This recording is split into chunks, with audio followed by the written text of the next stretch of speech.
আমন্ত্রণ সবাইকে বিশেষ আলোচনা কেমন বাংলাদেশ চাই অনুষ্ঠানে সঙ্গে আছি ডক্টর তৌহিদুল হক। দর্শক, গণঅভ্যুত্থানে স্বৈরশাসক আওয়ামী লীগ সরকারের পতনের পর ডক্টর মোহাম্মদ ইউনূসের নেতৃত্বে ৮ আগস্ট গঠিত হয় অন্তর্বর্তী সরকার। গত ১৫ নভেম্বর পূর্ণ হয়েছে এই সরকারের ১০০ দিন। বিগত ১৫.৫ বছরে স্বজনপ্রীতি, দলবাজি, স্বেচ্ছাচারিতা, দাম্ভিকতা আর চরম দুর্নীতির অভিঘাতে বিপর্যয়ের দ্বার প্রান্তে পৌঁছে যাওয়া অর্থনীতি, রাজনৈতিক সংস্কৃতি, সরকার ব্যবস্থা, সাংবিধানিক প্রতিষ্ঠান, আইনশৃঙ্খলা বাহিনী, নির্বাচন ব্যবস্থা, বিচার ব্যবস্থা সহ ভেঙে পড়া রাষ্ট্র ব্যবস্থার মেরামতের লক্ষ্য সামনে রেখে এই ১০০ দিনে নানান উদ্যোগ নিয়েছে সরকার। এর মধ্যে মুখোমুখি হতে হয়েছে নানান চ্যালেঞ্জ, সমালোচনা ও বিতর্কেরও। প্রথম ১০০ দিনে জন আকাঙ্ক্ষা পূরণের পথে অন্তর্বর্তী সরকার কতদূর এগুতে পেরেছে, জনমনের স্বস্তি, আস্থা, নিরাপত্তাবোধ কতটুকু তৈরি করতে পেরেছে, প্রতিবেশী ভারত, চীন সহ অন্যান্য দেশের সঙ্গে পারস্পরিক সম্পর্ক কী পর্যায়ে রয়েছে, এমন নানান প্রশ্ন রয়েছে নাগরিক মনে। বিএনপি সহ দেশের প্রায় সব রাজনৈতিক দল অন্তর্বর্তী সরকারের প্রতি পূর্ণ সমর্থন ও সহযোগিতার অঙ্গীকার ব্যক্ত করলেও সরকারের কর্মকাণ্ডে এখনও পুরোপুরি সন্তুষ্ট নয়। দ্রব্যমূল্য সহ দৈনন্দিন জীবনে নাগরিকদের স্বস্তি দেবার ক্ষেত্রেও রয়েছে নানান প্রশ্ন। এসব প্রাপ্তি, অপ্রাপ্তি ও উদ্যোগ সামনে রেখেই দর্শক আজ আমাদের আলোচনার বিষয় অন্তর্বর্তী সরকারের ১০০ দিন, ভবিষ্যতে কেমন বাংলাদেশ চাই। এ বিষয়ে আলোচনা করার জন্য আরটিভির স্টুডিওতে উপস্থিত আছেন সিনিয়র সাংবাদিক মাসুদ কামাল, নাগরিক সংহতির সাধারণ সম্পাদক শরীফুজ্জামান শরীফ, বৈষম্য বিরোধী ছাত্র আন্দোলনের সহ সমন্বয়ক আশিকুর রহমান জিম, জাতীয় নাগরিক কমিটির কেন্দ্রীয় সদস্য তাহসিন রিয়াজ এবং অনলাইনে আমাদের সঙ্গে যুক্ত আছেন নিরাপত্তা ও ভূ রাজনীতি বিশেষজ্ঞ অবসরপ্রাপ্ত ব্রিগেডিয়ার জেনারেল মোহাম্মদ শামীম কামাল এবং সাবেক সচিব আবু আলম মোহাম্মদ শহীদ খান। আপনাদের সবাইকে অনুষ্ঠানে স্বাগত জানাচ্ছি এবং আমরা সরাসরি আলোচনায় যাচ্ছি। মাসুদ কামাল ভাই, আসতে চাই যে সরকার ১০০ দিন পূরণ করলেও তারা নানা ধরনের উদ্যোগ নিয়েছে। নাগরিকের মনে যে প্রত্যাশা, জনপ্রত্যাশা, সেই প্রত্যাশার পরিধি অনেক এবং নানা ধরনের আলোচনা পর্যালোচনা আছে। এই ১০০ দিনে সরকার যে উদ্যোগ নিয়েছে, তারা যে কাজগুলো করলো বা করার উদ্যোগ নিয়েছে, ভবিষ্যতে করতে চায়, সব কিছুকে আপনি কিভাবে দেখছেন? আমাকে যদি বলতে বলেন তো আমি কিন্তু এই সরকারকে ৫ মার্ক দেব। তারা ফেল করে নাই, তাদের আমি ৫ মার্ক দিচ্ছি যে তারা মোটামুটি ধরেন ১০০ মধ্যে ৪০ পেয়েছে। আচ্ছা, ৩৩ পেলে তো পাস, আমি ৪০ দিচ্ছি। কিন্তু আমি খুশি হতাম যদি আমি তাদেরকে ৮০ নাম্বার দিতে পারতাম।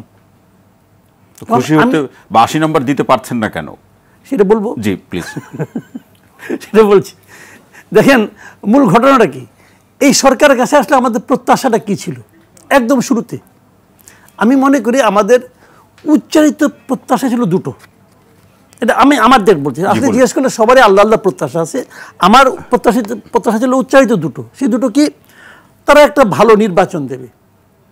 ভালো নির্বাচন মানে এমন একটা নির্বাচন যেখানে প্রত্যেকটা মানুষ তার ভোটাধিকার প্রয়োগ করতে পারবে, ১ নম্বর প্রত্যাশা। ২ নম্বর প্রত্যাশা হলো তারা এমন একটা সিস্টেম ক্রিয়েট করবে, এমন কিছু নীতিমালা তৈরি করবে, মানে এমন আগের যে সমস্যাগুলো সেগুলো দূর করবে, যাতে কি না নতুন যারা নির্বাচিত হয়ে আসবে তারা যেন আবার স্বৈরাচারী হয়ে উঠতে না পারে। এই দুটো হলো আমার উচ্চারিত প্রত্যাশা। আর অনুচ্চারিত প্রত্যাশা ছিল যে এই কাজগুলো করতে গেলে তাদের তো কিছুদিন সময় লাগবে, এটা তার একদিনে হয়ে যাবে না যে আরম্ভ হয়ে গেলো, তা তো আর হবে না, কিছুদিন সময় লাগবে। যতদিন তাদের সময় লাগবে ততদিন তারা দেশটাকে চালাবে। আচ্ছা, আর কিছু না। কিন্তু দেশটাকে কীভাবে চালাবে, মনে করেন আমরা আগে তত্ত্বাবধায়ক সরকার দেখতাম ৩ মাসের জন্য আসতো, তারা কিন্তু নীতিগত কোনো সিদ্ধান্তে যাইতো না, তারা সিম্পলি দেশটাকে চালাইতো। তাদের মূল কাজে ছিল নির্বাচন এবং দেশগুলো চালানো। এদের সঙ্গে আমরা একই জিনিস, আপনি মূল কাজ নির্বাচন, পাশাপাশি একটা বাড়তি, এবং যেটা বাড়তি বলছি যে সংস্কার, এটা একটা বড় কাজ। কিন্তু এবারের প্রেক্ষাপটে সংস্কার না করে নির্বাচন করলে সেই নির্বাচনের প্রেক্ষাপট ভবিষ্যতে আমি তো সংস্কার না করে নির্বাচন করতে বলি না। আপনি বলছেন সেটা আমি বলছি না, কিন্তু এই সংস্কারের মৌলিক বা প্রাথমিক বিষয়গুলো সম্পূর্ণ না করে নির্বাচন করলে সেটাও বা কতটা জুৎসই বা টেকসই হবে? ওর তো হবে না, আমি তো বলিনি ওরকম করতে হবে, আমি তো সংস্কার করতে বলছি। তাহলে এখন আমাদের ওই দুটাতে তারা হাত দিল যে তারা আগে নির্বাচন করবে, কাজে যেহেতু আগে সংস্কার করতে হবে তারা সংস্কারে হাত দিল। সংস্কার কেমন পারলো সেটা আলোচনা একটু পরে আসছে। সংস্কার শেষ হয় নাই, ওটা একটা প্রক্রিয়া। ৩১শে ডিসেম্বরের মধ্যে তাদেরকে রিপোর্ট জমা দিতে হবে, তারপরে তারা আরও কী কী করবে না করবে এটসেট্রা, ওই আলোচনা আমি একটু পরে আসতেছি। আমাদের যে অনুচ্চারিত যেটা ছিল, যেটা আমরা কোনো মানে আসলে কেমন প্রত্যাশাই করি না, আমরা ভেবেছিলাম কি এই সরকার আসার সঙ্গে সঙ্গে ওগুলি বাই ডিফল্ট হয়ে যাবে। কেন ভেবেছিলাম?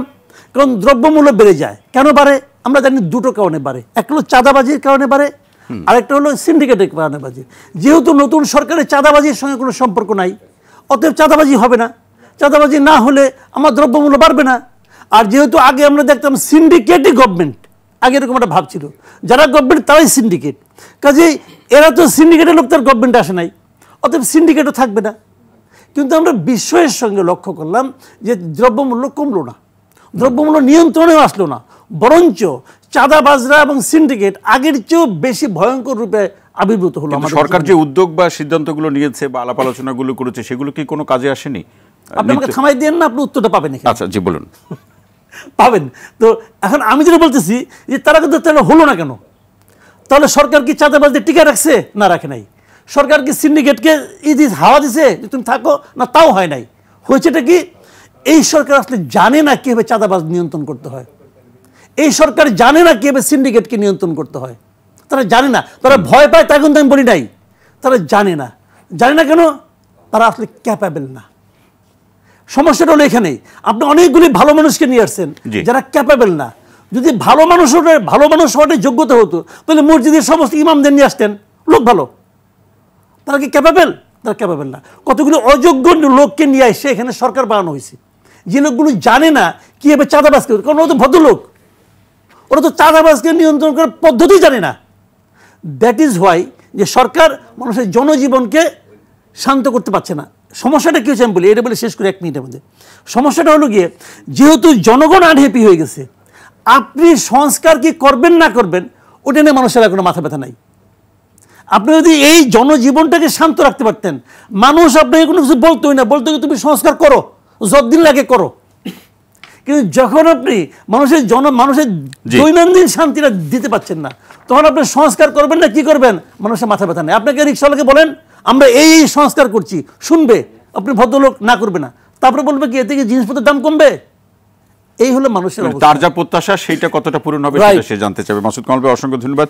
আবু আলম মোহাম্মদ শহীদ খান, আপনার কাছে আসতে চাই, যেটি মাসুদ কামাল ভাই তার আলোচনায় একটা জায়গায় বললেন যে সরকারের যে বিষয়গুলোতে জানা নেই, রাষ্ট্র পরিচালনার প্রসঙ্গ, বাজার পরিস্থিতি নিয়ন্ত্রণ করার প্রসঙ্গ, এই না জানা বিষয়গুলোকে কে পূরণ করবে, কে সহযোগিতা করবে, সেই সহযোগিতা সরকার পর্যাপ্ত পাচ্ছে কিনা? আবু আলম মোহাম্মদ শহীদ খান। ধন্যবাদ সকলকে। আসলে যেটা হচ্ছে যে 100 দিন খুব একটা লম্বা সময় না। 100 দিনও এখন একটা রিটোরিক, কারণ আমরা হঠাৎ করে বের করেছি যে 100 দিনে কি কি করা সম্ভব, এবং এটা অনেক দেশে অনেক সরকার এরকম ঘোষণা করে। আমাদের সরকার, বর্তমান অন্তর্বর্তীকালীন সরকার কিন্তু 100 দিনের জন্য কোনো তেমন ঘোষণা দেয়নি যে আমরা 100 দিনের মধ্যে এসব করে ফেলি। এখন দেখেন যে সরকারে অনেক লোকজন আছেন, তারা খুব ভালো লোক, যোগ্য লোক, এবং তারা কাজ করার চেষ্টা করছেন, এ ব্যাপারে কোনো সন্দেহ নেই। কিন্তু আমরা যে কাজটা প্রথম দরকার, সেটা হলো যে একটা নির্বাচনের জন্য যে সমস্ত সংস্কার করা দরকার, যে একটা অবাধ, সুষ্ঠু, নিরপেক্ষ নির্বাচন, সেই নির্বাচনের জন্য যে সংস্কারগুলো দরকার, সেই কাজে তারা হাত দিয়েছেন। এবং আমরা জানি না কত দূর গিয়েছে, কিন্তু আমরা এটা জানি যে 31শে ডিসেম্বরের মধ্যে একটা প্রতিবেদন আসবে, এবং তখন এটা নিয়ে রাজনীতিক বর্গদের সাথে আলোচনা হবে এবং আলোচনা চলতে থাকবে। এখন যেটা হচ্ছে যে মানুষের প্রত্যাশা তো অসীম, আকাশচুম্বী প্রত্যাশা।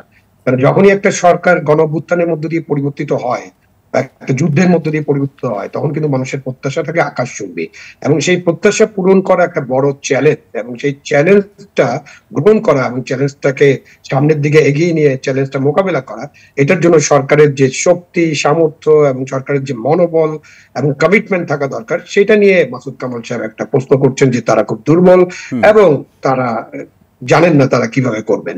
এখন না জানাটা কোনো অপরাধ না, জানতে আমি সবকিছু জানবো এরকম না, কিন্তু একটা সিস্টেম আছে, যে সিস্টেমের মধ্য দিয়ে, তারা তো একক ব্যক্তিত্ব না, তাদের কাছে সিস্টেম আছে, তাদের প্রশাসন আছে, পুলিশ আছে এবং আইন শৃঙ্খলা রক্ষাকারী বাহিনী আছে। সবচেয়ে বড় কথা, আমাদের দেশপ্রেমিক সেনাবাহিনী তাদের সাথে কাজ করছেন এবং তারা মাঠে আছেন। সুতরাং তাদেরকে কোথায়, কখন, কিভাবে ব্যবহার করতে হবে, এই ম্যানেজমেন্টটা কিন্তু তাদেরকে করতে হবে। সেখানে তাদের দুর্বলতা দেখা যাচ্ছে, যার কারণে দ্রব্যমূল্য, আইন শৃঙ্খলা পরিস্থিতি, এসবের খুবই উল্লেখযোগ্য উন্নতি যেটা প্রত্যাশা করছে, যে মাসুদ কামাল 40 নাম্বার দিলেন, 80-90 দেওয়া উচিত, 80-90 দিতে হবে, পেতে হবে আর কি, সেই জায়গাটায় সরকারকে পৌঁছাতে হবে। সুতরাং সরকার সেইভাবে কাজ করবেন এবং সকল মানুষ যাদের তাদের নিয়ন্ত্রণে যারা আছেন, যাদেরকে দিয়ে কাজ করা এই জায়গাতে আবু আলম মোহাম্মদ শহীদ খান যে আসলে একটি সরকারকে 80 নম্বর পেতে হলে তার পারফরমেন্সের পাশাপাশি রাজনৈতিক দল জনগণের একটা ভূমিকা বা সহযোগিতার প্রশ্ন আছে, সেই প্রশ্নটাও বা সেই প্রশ্নের উত্তর চারপাশে তাকালে কতটুকু দেখছেন? রাজনৈতিক দলগুলো ধরেন যে আপনি যে পতিত স্বৈরাচারের কথা বললেন, তারা বাদে বাকি সব দলগুলো তো এই সরকারকে সাপোর্ট করছে। জনগণের একটা সাপোর্ট তো অবশ্যই আছে। এই সরকার অন্তর্বর্তীকালীন সরকার, মানে জন অভ্যুত্থানের মধ্য দিয়ে গঠিত সরকার, সুতরাং জনগণের সাপোর্ট আছে। কিন্তু আপনি যখন দ্রব্যমূল্য নিয়ন্ত্রণে থাকবে না, মধ্যবিত্ত দরিদ্র কোটি কোটি মানুষ, 12 কোটি মানুষ যখন চ্যালেঞ্জ লাইফ নিয়ন্ত্রণ করবে, তখন কিন্তু তারা প্রশ্ন তুলবে, ভাই সরকারে কে আছে না আছে আমাদের কিছু যায় আসে না, আমাদের জিনিসের দাম কমলো কিনা, আমি রাতে ঠিক মতো ঘুমাতে পারছি কিনা, আমি আমার কাজে ঠিক মতো যেতে পারছি কিনা, আমি নিরাপদ বোধ করছি কিনা। এই দুইটা কিন্তু খুব ইম্পর্টেন্ট জিনিস, দ্রব্যমূল্য এবং নিরাপত্তা। আমার মনে হয় সরকার অ্যাকশনে যাওয়ার ব্যাপারে একটু দ্বিধাদ্বন্দ্বে ভুগছেন। এরকম কারণ কি দ্বিধাদ্বন্দ্বে ভুগছে আপনি বললেন, এর কারণ কি? এর কারণ সরকারে যারা আছেন তাদের সাথে তারা রাজনৈতিক ইয়া থেকে আসেননি, কেন আসলে একটা দেশ চালায় কিন্তু রাজনীতিবিদরা খারাপ, ভালো, মন্দ, দুষ্ট, দুর্বৃত্ত সবকিছু হয়, বাট দেশটা আসলে রাজনীতিবিদরা ঠিক মতো চালাতে পারে। আমরা সারা বিশ্ব থেকে বুঝেছি যে গণতন্ত্র হচ্ছে একমাত্র পদ্ধতি, এবং সেই পদ্ধতিতে যদি ভালো একটা নির্বাচন হয়, উৎসব মুখর এবং ভয়ভীতিহীন একটা নির্বাচনের মধ্য দিয়ে যদি একটা সরকার গঠিত হয়, সেই সরকারের ম্যান্ডেটটা অনেক শক্তিশালী হয়। সরকারের ম্যান্ডেট শক্তিশালী না এটা কিন্তু আমি বলছি না, বাট ওই দুটার মধ্যে যখন আপনি তুলনা করবেন, তখন একটা রাজনৈতিক সরকারের ম্যান্ডেট শক্তিশালী হয়, এবং রাজনৈতিক দল যেহেতু তৃণমূল পর্যায়ে পর্যন্ত তাদের কর্মী বাহিনী আছে, সুতরাং রাজনৈতিক দল যদি ভালো হয়, সে কিন্তু অনেক কাজ সুন্দরভাবে গুছিয়ে করতে পারে। জি, আবু আলম শহীদ খান, অসংখ্য ধন্যবাদ। তাহসিন রিয়াজ, আসতে চাই যে জাতীয় নাগরিক কমিটির পক্ষ থেকে আপনারা সরকারের 100 দিনকে কিভাবে দেখছেন, সেই সাথে যে আলোচনাগুলো উঠে আসলো যে সরকার শুরু থেকে কি করতে চায়, অর্থাৎ সংস্কারের প্রশ্নে 10টি কমিশন হয়েছে, রাজনৈতিক দলগুলো নির্বাচনী রোডম্যাপ চাচ্ছে, সেই প্রসঙ্গগুলোতে রাজনৈতিক দলগুলোই বলছে, আলোচকরাই বলছে আরও স্পষ্ট বক্তব্য সরকারের পক্ষ থেকে থাকা উচিত ছিল। এই সাথে এটাও যুক্ত করে নতুন উপদেষ্টা নিয়োগ নিয়ে যে বিতর্ক শুরু হলো, সেই প্রসঙ্গেও আপনারা কি ভাবছেন? তাহসিন রিয়াজ। আচ্ছা, ধন্যবাদ। আমি মাসুদ কামাল স্যারের সাথে আসলে একমত পোষণ করতে চাই যে আমরা আসলে যেই গণ অভ্যুত্থান পরবর্তী সরকার, এই সরকারকে আসলে কত মার্কস দিব, সেই মার্কসের প্রশ্নে যদি আসি, আমরা স্বাভাবিকভাবেই তাদের কার্যক্রমের উপর আমরা তাদেরকে মার্কিং করব। আমরা যদি দেখি যে আমরা যে ফ্যাসিবাদ বিলোপের যেই স্বপ্ন নিয়ে আমরা এই গণ অভ্যুত্থান পরবর্তী সরকার গঠন করেছি, বা সরকারকে জনসমর্থন দিয়েছে সাধারণ জনগণ, তারা কি আসলে এই ফ্যাসিবাদ ব্যবস্থার যে বিলোপ, এই বিলোপের জন্য আসলে তারা সেই কার্যক্রমগুলো পরিচালনা করতে পেরেছে কিনা?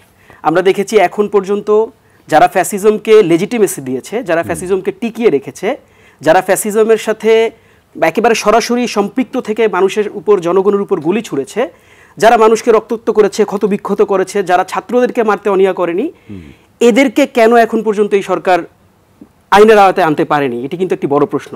আমি যদি এই প্রশ্নকে সামনে রেখে যদি আমি একটু আগাই, তাহলে আমরা দেখব যে আসলে সরকার ঠিক এই প্রশ্নে আমি মনে করি না যে আসলে খুব বেশি মার্কস পায়।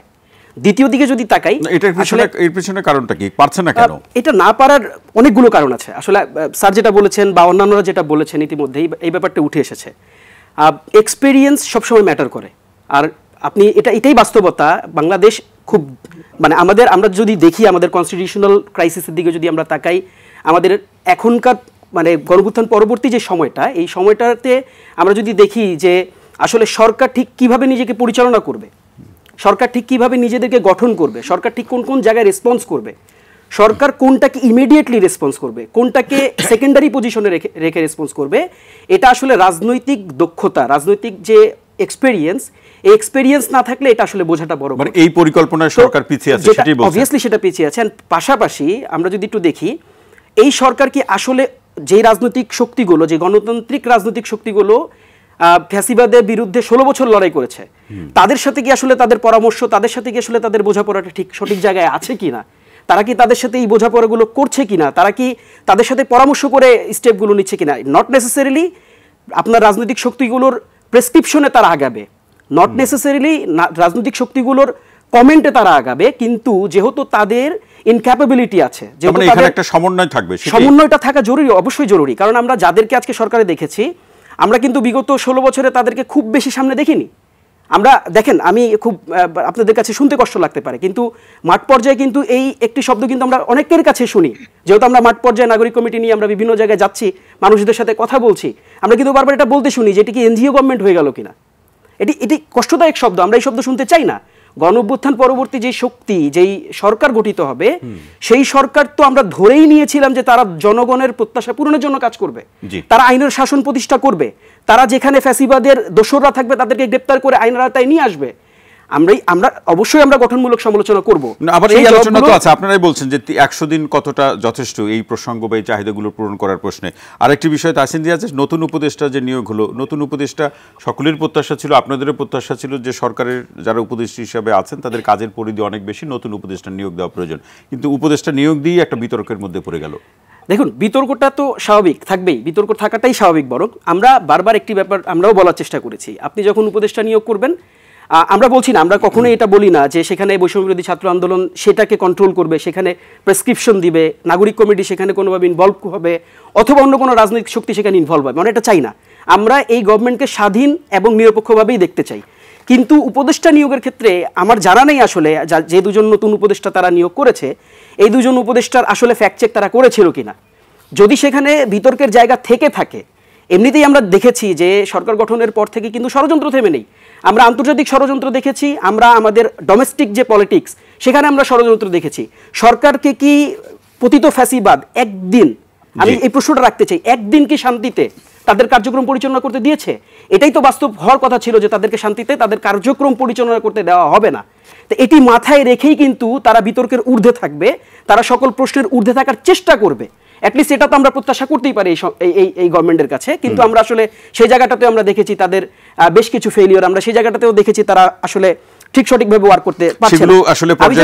একটি ব্যাপার একটু বলে শেষ করতে চাই, জাস্ট জনগণের প্রত্যাশার দিকে যদি তাকাই, দেখেন জনগণ মাঠ পর্যায়ের যারা, তারা আপনার এই কনস্টিটিউশনাল ক্রাইসিস দেখতে চায় না, তারা বুঝতেও চায় না, তাদের বোঝাপড়ার অংশ এটা না। তারা জানতে চায় না আপনি কোন উপদেষ্টা নিয়োগ দিবেন, কোন উপদেষ্টা নিয়োগ দিবেন না। জনগণ বুঝতে চায় সে তারা ভালো আছে জাস্ট কিনা, জানতে চায় থাকবে কিনা। তিনি আজকে যদি 500 টাকা নিয়ে বাজারে যায়, সেই 500 টাকা নিয়ে তিনি ব্যাগ ভরে বাজার করে আসতে পারবে কিনা। তারা জানতে চায় যে তারা আইনের যে শাসন সেটা প্রতিষ্ঠিত হচ্ছে কিনা।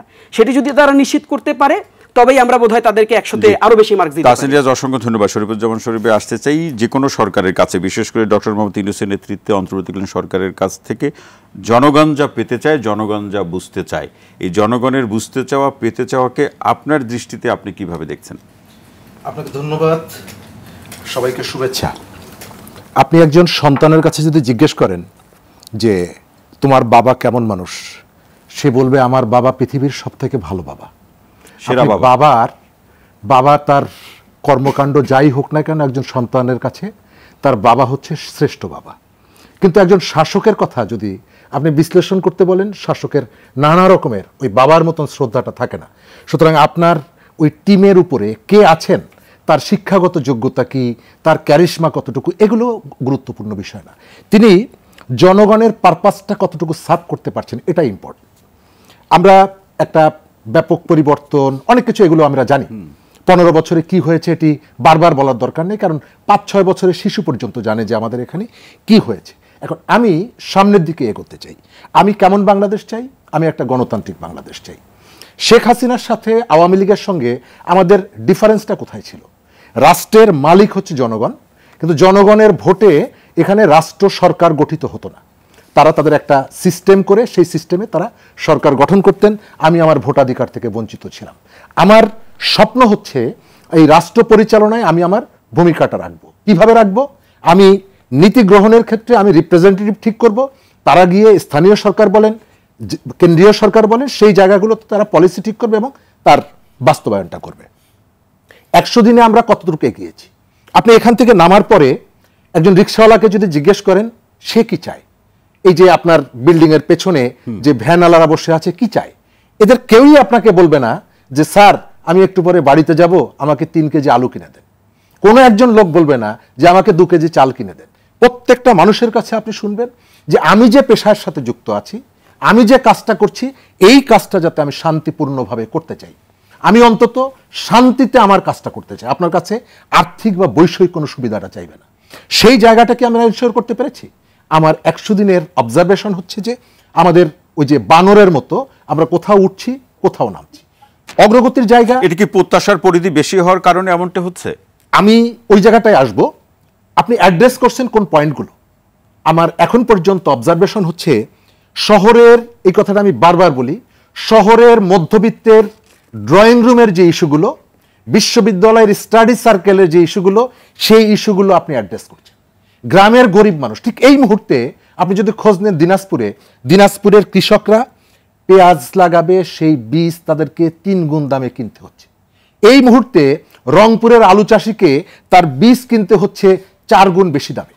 এই মুহূর্তে আপনি আইন শৃঙ্খলা পরিস্থিতি, আপনি মোহাম্মদপুরে যান, গিয়ে সেইখানকার মানুষের কাছে জিজ্ঞেস করেন, তার মাথার মধ্যে আপনার এই সংস্কার টংস্কার কোনো কিছুই নাই। তার মাথার মধ্যে আছে 8টার মধ্যে যদি সে বাসায় ফিরতে না পারে তাহলে ছিনতাইকারীরা তাকে আক্রমণ করতে পারে। মানুষের এই যে প্রত্যাশা, এই প্রত্যাশা যদি আপনি পূরণ করতে না পারেন, আপনার এই যে শহরের যে ইস্যুগুলোকে আপনি টার্গেট করছেন, অ্যাড্রেস করছেন, এগুলো সাস্টেনেবল হবে না। আমাদের অগ্রগতি আছে। আমি এই যে সময়কালে যেটা দেখছি, ইতিমধ্যেই আমাদের ওই যে ডিজিটাল সিকিউরিটি অ্যাক্ট, সেটি বাতিল করার একটা উদ্যোগ নেওয়া হয়েছে এবং এটি আমাদের দীর্ঘদিনের একটা আন্দোলন ছিল। আমরা এই কথাগুলো বলেছি। একই সঙ্গে আপনি এটাও দেখবেন যে মিডিয়াকে কেন্দ্র করে যে অ্যাকশনগুলো নেওয়া হচ্ছে, অনেক জায়গায় আপনি একটা অস্থিরতা তৈরি হচ্ছে মিডিয়ায়। আমাদের ভাই আছেন, সিনিয়র মানুষ, মাহবুব ভাই, তিনি জানেন। এবং ইতিমধ্যে আপনি দেখেছেন যে বিভিন্ন আন্তর্জাতিক সংস্থাগুলো, এখন আমি যদি বলি যে এই আন্তর্জাতিক সংস্থাগুলো কারো দ্বারা প্ররোচিত হয়ে কাজ করেছে, 1 বছর আগেই তো সংস্থাগুলো আমাদের বিভিন্ন বিষয়ে কথা বলেছে, তখন তো আমি খুশি হয়েছি। এখন আমি কেন অখুশি হব? তার মানে হচ্ছে আমরা দেখতে পাচ্ছি কোনো জায়গায়, আমি মনে করি যে এটি স্ববিরোধিতা। আপনাকে এসে বলছি সাংবাদিকতা করতে আপনার কোনো আপত্তি নাই, সাবধানে কাজ করবেন। তার মানে হচ্ছে যে আপনাকে আমি বলে দিচ্ছি। তো আমি যেটা মনে করি যে এই জায়গাটায় আমরা আমি দেখতে পাচ্ছি, আমি মিডিয়ার চোখের দিকে তাকালে বুঝতে পারি যে তার মনের মধ্যে একটা ভয় আছে, অন্তরে একটা ভয় আছে। এবং অনেককে আমরা দেখি এইখানে যেমন দলান্ধ দলদাসরা ছিল, অনেস্ট জায়গার থেকে সাংবাদিকতা অনেকে করেছে, কিন্তু যখন দেখি যে ওই যে অভিযুক্তর তালিকায়, নানাভাবে চাপ দেওয়ার তালিকায় তাদের নাম আছে, তখন কিন্তু আপনার সৎভাবে যারা সাংবাদিকতা করতে চায় সে কিন্তু একটা শঙ্কার মধ্যে পড়বে যে এই মানুষটা স্বাভাবিক প্রক্রিয়ার মধ্যে ছিল, সরকারের পা চাটতে যায়নি, তারপরে তাকে যেহেতু বিভিন্নভাবে টার্গেট করা হচ্ছে, সুতরাং আমাকে কথা বলতে হবে হিসাব করে। আমি আপনাকে বলবো যে আমাদের শহরের ইস্যুগুলোর বাইরে আপনি গ্রামের মানুষের পল্লী বিদ্যুৎ অনিয়ম, বিভিন্ন জায়গায় গ্রামীণ চাহিদাটাকে যদি আপনি অ্যাড্রেস না করেন, প্রায়োরিটি না দেন, শহরের কিছু জ্ঞানীগুণী লোকের কথা, কিছু পণ্ডিতের কথা, কিছু স্টাডি সার্কেলের কথা, এটা নিয়েই যদি আপনি মিডিয়ার থেকে সবকিছু তাদের নিয়ন্ত্রণে চলে যায়, এই পরিবর্তন যেমন মানুষ গ্রহণ করবে না, সকলের কথাই শুনতে হবে। অসংখ্য ধন্যবাদ। সকলের কথাই শুনতে হবে। অবসরপ্রাপ্ত ব্রিগেডিয়ার জেনারেল মোহাম্মদ শামীম কামাল, আপনার কাছে আসতে চাই, যেটি সম্মানিত আলোচক যারা কথা বললেন তাদের আলোচনার মধ্যেও আছে। শরীফ ভাইয়ের আলোচনায় স্পষ্ট করে আছে যে আসলে সারা দেশের প্রেক্ষাপট, বিশেষ করে ঢাকার শহরে যারা নগরবাসী বসবাস করছেন, তাদের মধ্যে নিরাপত্তা বোধ কতটুকু আছে। চুরি, ছিনতাই, ডাকাতি, অপহরণের মতো ঘটনাগুলো আমরা ক্রমান্বয়ে দেখছি। গত 3 মাসে 68 জন খুন হয়েছেন এবং মামলা বাণিজ্যর অভিযোগ আছে। এই প্রসঙ্গটি দিয়ে আলোচনা শুরু করি, এরপর আপনার কাছে আরও নির্দিষ্ট প্রশ্ন আছে। ধন্যবাদ RTVকে এবং আজকের সহ আলোচক বৃন্দকে। আমি প্রথম একটি তাত্ত্বিক বিষয় নিয়ে আলোচনা করতে চাই যে দেখুন, পৃথিবীর ইতিহাসে যে বিপ্লবগুলি সফল হয়েছে, সবগুলি বিপ্লবের একটা প্রধান বৈশিষ্ট্য ছিল বুর্জুয়া নেতৃত্বে। সো আমাদের জুলাই অগাস্টে যে বিপ্লবটা হলো, সেখানে কিন্তু বুর্জুয়া নেতৃত্ব নেই। আপনি ফরাসি বিপ্লব দেখেন, চীনের ফরাসি বিপ্লবে যেমন আপনার ভলতেয়ার, মন্টেস্ক্যু, রুশো ছিলেন, চীনে যেমন মাও সেতুং ছিলেন, কিউবায় যেমন চে গুয়েভারা ছিলেন, বলশেভিক রেভলিউশন যেমন লেনিন ছিলেন, আমাদের কিন্তু এরকম কোনো নেতৃত্ব ছিল না।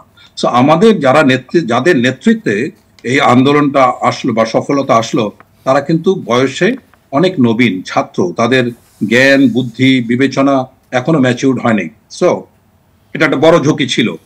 এখন আপনি যদি খুবই সংক্ষিপ্ত ভাবে যদি আপনি একদম বার্ডস আই ভিউ থেকে বিষয়টাকে দেখেন, মানুষের জন আকাঙ্ক্ষা কি ছিল, এই বিপ্লবের মূল কারণ কি? মূল কারণ হচ্ছে গিয়ে দারিদ্র এবং বেকারত্ব। আপনি দেখেন তিউনিসিয়ায় যখন বুবাজিজি আত্মহননের ভিতর দিয়ে আরব বসন্ত বা আরব মানে যে রেভলিউশনটা হলো, সেটা কিন্তু 1 বছরের মাথায় বন্ধ মানে স্তব্ধ হয়ে গেল। এটা যেমন হার্ভার্ড ইউনিভার্সিটির প্রফেসর নোফেল বলেছেন, আরব বসন্তের জায়গায় উনি আরব শীত বলেছেন। তো এই ক্ষেত্রে আপনি দেখেন বুবাজিজের সাথে আবু সাইদের একটা বড় মিল আছে। আবু সাইদ যখন এইভাবে আবু সাইদকে হত্যা করা হলো পয়েন্ট ব্ল্যাঙ্ক রেঞ্জে গুলি করে, তখন কিন্তু সারা বাংলাদেশের মানুষ ভাবতে শুরু করলো যে আমি ওই আবু সাইদ, তো প্রত্যেক পিতামাতা ভাবতে শুরু করলো ও আমার সন্তান। তো এরকম একটা আকাঙ্ক্ষা থেকে কিন্তু জিনিসটা সংগঠিত হলো। এখন মাঠের যে অবস্থা, গত 100 দিন খুব লম্বা সময় না, সেটা আমরা বুঝি, বাট ব্যাটল ইন্ডিকেশন যেটা দিচ্ছে এটা কিন্তু সুখকর নয়। এই আন্দোলনের আদর্শ কি, নৈতিকতা কি, অবজেক্টিভ কি, এগুলো কোনো কিছু ঠিক হয়নি। তাহলে হঠাৎ করে হুট করে একটা আন্দোলনকে যেখানে রেভলিউশনারি কমান্ড একটা হতে পারতো, সেটা জায়গায় আমরা একটা সাংবিধানিক প্রক্রিয়ায় আমরা একটা সরকার ব্যবস্থা মানে গঠন করলাম, অন্তর্বর্তীকালীন সরকার ব্যবস্থা। এখানে সুপ্রিম কোর্টের কাছে মতামত চেয়ে বলে যে না এটা ঠিক আছে, এটা আমি অ্যাপ্রিসিয়েট করি। কিন্তু কথা হলো যে অন্তর্বর্তীকালীন সরকার ক্ষমতা নেয়ার পরে যে সেক্টরগুলিতে হাত দেওয়ার কথা ছিল, এগুলি ওনারা মুখে বলছেন, কিন্তু বাস্তবে আমরা দেখতে পাচ্ছি না। আমি যদি এখন স্পেসিফিক্যালি দেখতে না পাওয়ার পিছনে কারণ কি? কারণ হচ্ছে সঠিক পরিকল্পনার অভাব।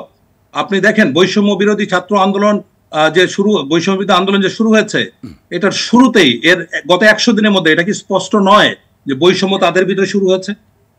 কেন আজকে জগন্নাথ বিশ্ববিদ্যালয় এরকম স্লোগান দিচ্ছে? কেন আজকে প্রাইভেট ইউনিভার্সিটি ছাত্ররা তাদেরকে বঞ্চিত মনে করছে? কেন শহরের ছাত্রদের সাথে গ্রামের ছাত্রদের মানে কোনো সংহতি হচ্ছে না?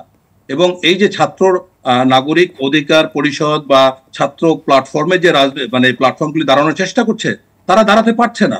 কারণটা কি? কারণ তাদের উচিত ছিল এই একটা প্ল্যাটফর্ম তৈরি করে দেশের ভালো মানুষদেরকে আহ্বান করা। এখন এই নেতৃত্ব দেওয়ার মতো যোগ্যতা, বয়স, অভিজ্ঞতা কোনোটাই তাদের হয়নি। সুতরাং আমার বিবেচনায় যে যতই চেষ্টা করেন এই জিনিসটা দাঁড়াতে পারবে না। তাহলে কথা হচ্ছে সাধারণ মানুষ যারা, তাদের কি অবস্থা?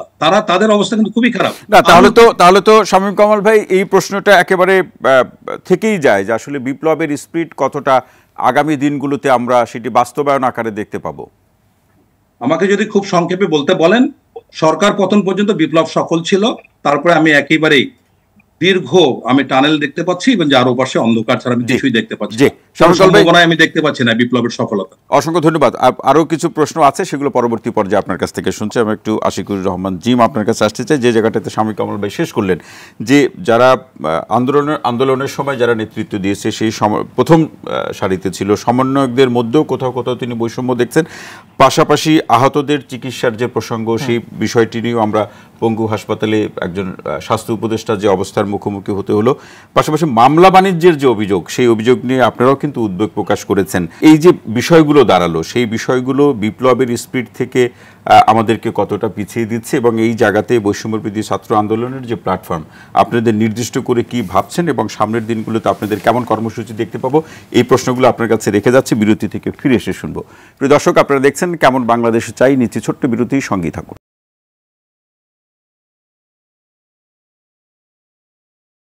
দর্শক, বিরতির পর আবারও স্বাগত কেমন বাংলাদেশ চাই অনুষ্ঠানের সঙ্গে আছে ডক্টর তৌহিদুল হক। যে বিষয়টি নিয়ে আজকের আলোচনা, অন্তর্বর্তী সরকারের 100 দিন, ভবিষ্যতে কেমন বাংলাদেশ চাই, যে প্রশ্নটি আশিকুর রহমান জিম আপনার কাছে রেখে যাওয়া, শুনতে চাই তার বিশ্লেষণ।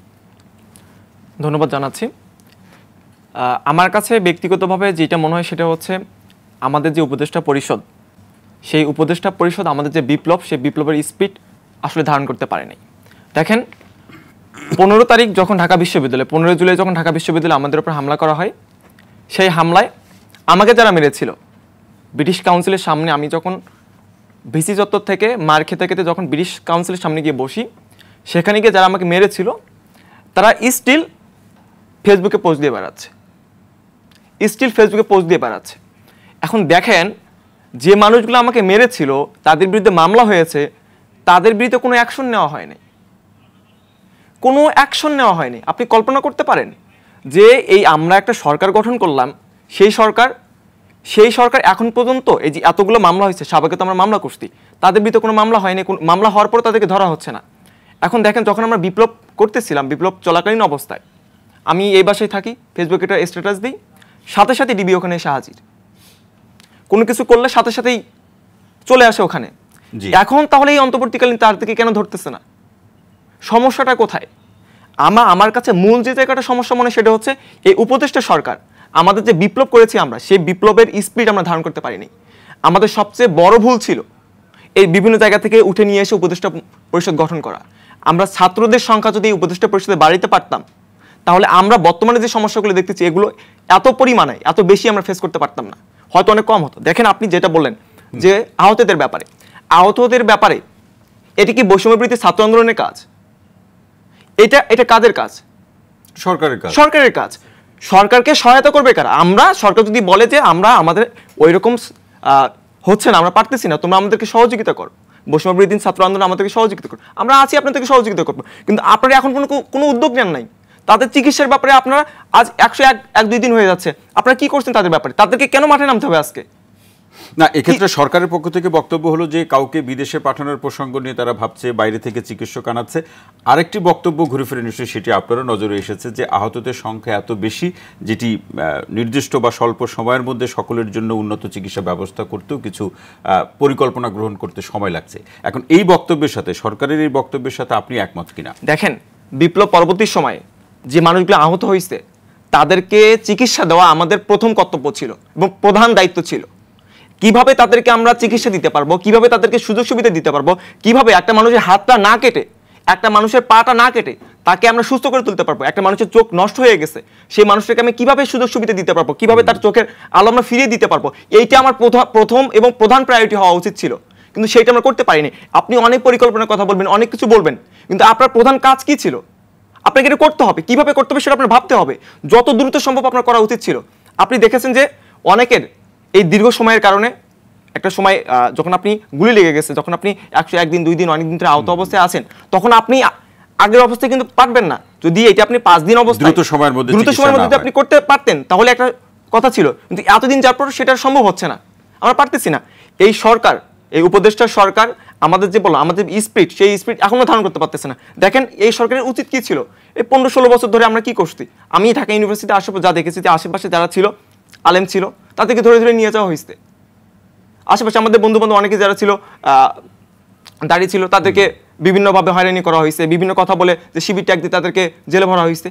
আপনার প্রথম টার্গেট কি ছিল? নামাজ পড়ার কারণে হয়রানির মধ্যে পড়তে হয়েছে। আপনার প্রথম কাজ কি ছিল? এই যে 15-16 বছর ধরে যে মানুষগুলো অসহায় ছিল, যাদেরকে জেলে ভরা হয়েছে, তাদেরকে ছেড়ে দেওয়া। আপনি কি করতেন? কোনো কিছু করছেন তাদের জন্য? কোনো কিছু করেন নাই। কেন? আপনি আজকে উপদেষ্টা পরিষদ আমি দেখলাম সেদিন আমাদের প্রধান উপদেষ্টা তিনি হচ্ছে প্রবাসীদের জন্য লাউন্স করতেছেন। জি, প্রবাসীদের জন্য লাউন্স কেন করতে হবে? ওখানে একটা প্রবাসী কয়দিন থাকবে, কয় মিনিট থাকবে ওখানে? 5 মিনিট, 10 মিনিট, 1 ঘন্টা? দেখেন, ভারত থেকে যদি আপনি সৌদি আরব যেতে চান তাহলে আপনার লাগে 70,000 টাকা। বাংলাদেশ থেকে লাগে কত টাকা? 5 লক্ষ টাকা। কেন? আপনি এই জায়গায় কাজ করেন না।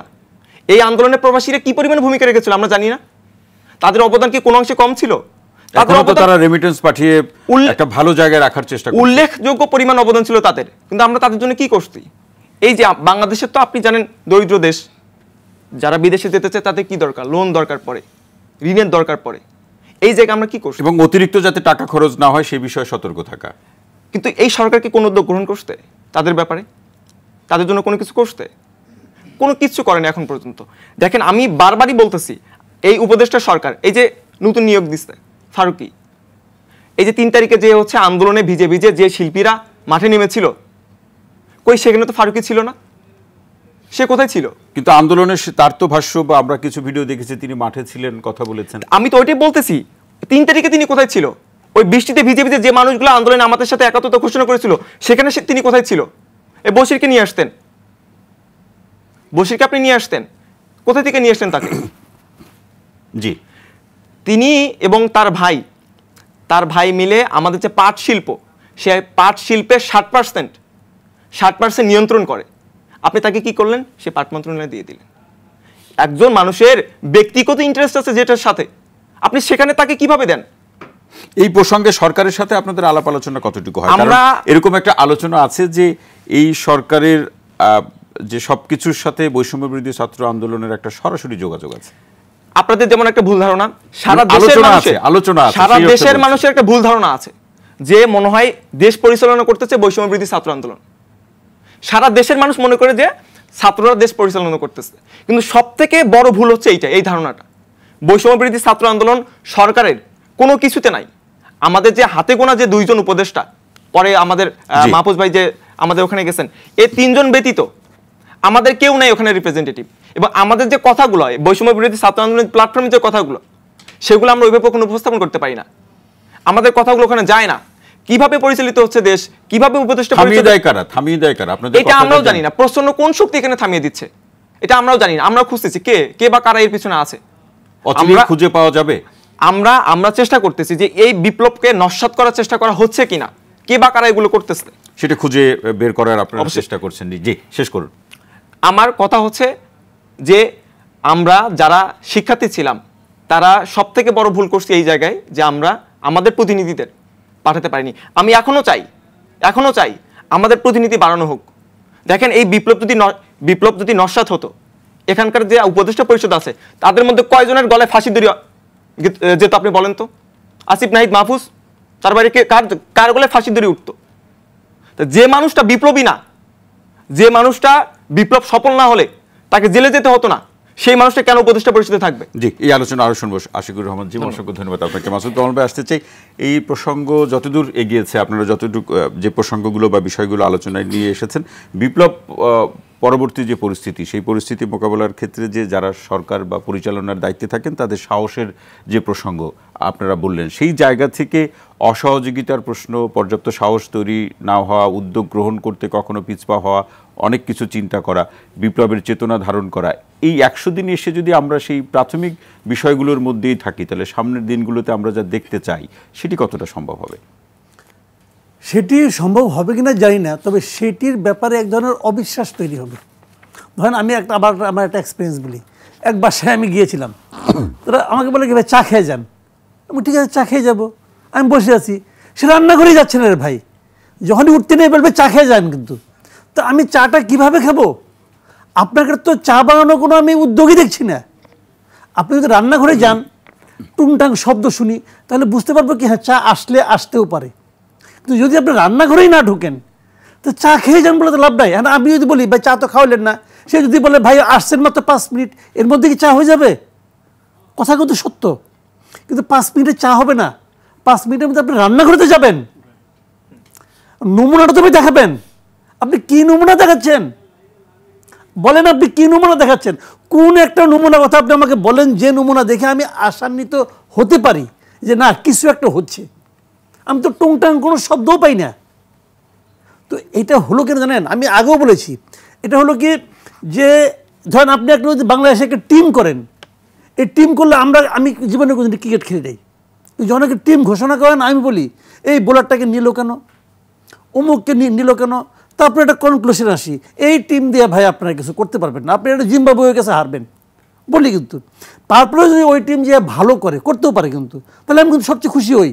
আমার ধারণা মিথ্যা হয়েছে, আমার জাতীয় দল জিতে এসেছে ভাঙা টিম নিয়ে, আমি খুশি। কিন্তু আগে যে আমি মন্তব্যটা করলাম, আপনি যে বলেন রাই মিয়া তুমি ক্রিকেটে কী বুঝো, তোমার মন্তব্য করার কোনো অধিকার নাই, এটাকে আপনি বলতে পারবেন না। তো আমরা এরকম মন্তব্য করছিলাম শুরুর থেকে যে এই টিমে কিছু হবে না, এই টিমে কিছু যে হবে না, এটা আমি বলেছিলাম। যে কথাটাও বললো, দেখেন কথাটা কিন্তু মারাত্মক কথা, যে এই যে 21 সদস্যের প্রথম যেটা বানাইলো, আমি তো মনে করি এখানে 5 থেকে 6 জন লোক, এরা ছাড়া বাকি কেউ এই পুরো জুলাই থেকে অগাস্ট পর্যন্ত, আগে আলাপ বাদ দেন, জুলাই থেকে অগাস্ট পর্যন্ত এই আন্দোলনকে মেন্টালি, ফিজিক্যালি, ফিনান্সিয়ালি অথবা স্বপ্নের মধ্যেও তারা এই আন্দোলনকে সমর্থন করে কিছু করে নাই রে ভাই। This is reality. বাসায় ঘুমাইয়া ছিল, চুপচাপ অবসর জীবনযাপন করতেছিল, ডাইকে নিয়ে এসে বসাইছে। কালকে যদি হাইপোথেটিক্যালি এই গভর্নমেন্ট ফেল করে, ধরেন এই গভর্নমেন্ট ফেল, আওয়ামী লীগ চলে আসলে, যেভাবে ট্রাম্পের নিয়ে নাচানাচি শুরু হয়েছে, অনেকে তো আওয়ামী লীগের স্বপ্ন দেখতেছে, আমরা এসে পড়লাম বইলা, ধরেন কালকে আওয়ামী লীগ চলে আসলো, ধরলাম হাইপোথেটিক্যালি, এটা আমার বিবেচনা ইম্পসিবল, তো ধরলাম আসলে পরে ওই যে জায়গাতে বললাম না, তাদের কিচ্ছু হবে না, তারা আবার যে বিছানায় শুয়ে পড়বে। আমি তো বিছানায় শুয়ে আসছিলাম, আমার জোর করে নিয়ে গেছে। তো যে লোকটা এই আন্দোলনের সঙ্গে কোনোভাবেই ইনভলভ না, নূরজাহান বেগম, সে কেন এই ছেলে মেয়েদের করে চিকিৎসা করতে পারছে না বলেন তো? সে তো জানে না, সে বরং নিজে চিকিৎসা করে আসছে সিঙ্গাপুর থেকে। না, নিজের চিকিৎসা তো লাগতেই পারে, তাই সরকার বলে টাকায় করছে ভাই, অন্যের ওগুলা বাদ দেন। চিকিৎসার জায়গাগুলো কি না, সে সরকার টাকায় করছে। 100 না, নিজের টাকায় করতো। না, তিনি তো দায়িত্বে আছেন, তিনি দায়িত্বে থাকলে হ্যাঁ, সরকারের দায়িত্ব আছে, সুযোগ- ওরা দায়িত্ব নাই, দায়িত্ব ওরা নাই। যারা এই আন্দোলনকে এদেরকে বুকে রক্ত দিয়া চোখের দৃষ্টি ধ্বংস করে এদেরকে পাঠাইলো, তাদের প্রতি তার দায়িত্ব নাই? তার দায়িত্ব নিজের প্রতি না, তার দায়িত্ব ওদের প্রতি। আপনি কি বলেন রে ভাই? নিজে সিঙ্গাপুরে যাওয়াটা আসলে কাজ না, তার যারা নিজের প্রতি তার তাদেরকে দায়িত্ব পাঠান। নেই, তাকে মন্ত্রী বানানো হয়েছে নিজের প্রতি দায়িত্ব পালন করার জন্য না। এই যারা তাদেরকে ক্ষমতা বসিয়েছে তাদের প্রতি তার দায়িত্ব পালন করার জন্য কিছুই করে নাই। আমি মনে করি এদের প্রত্যেকের আসলে ধরে ধরে বিচার করা উচিত।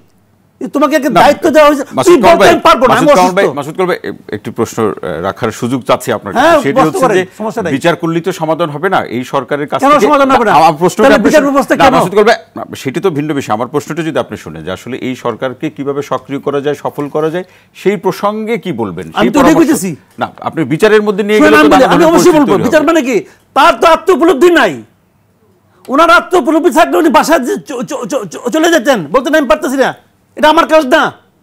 আমি কথাটা বলি, শোনেন, আমি ইমোশনাল কোন আমি জানি ভাই, এরা তো 36 জনের কথা বলতেছে, এর আগে 36 মাস আগে থেকে কিন্তু আমি ফাইট করতেছি।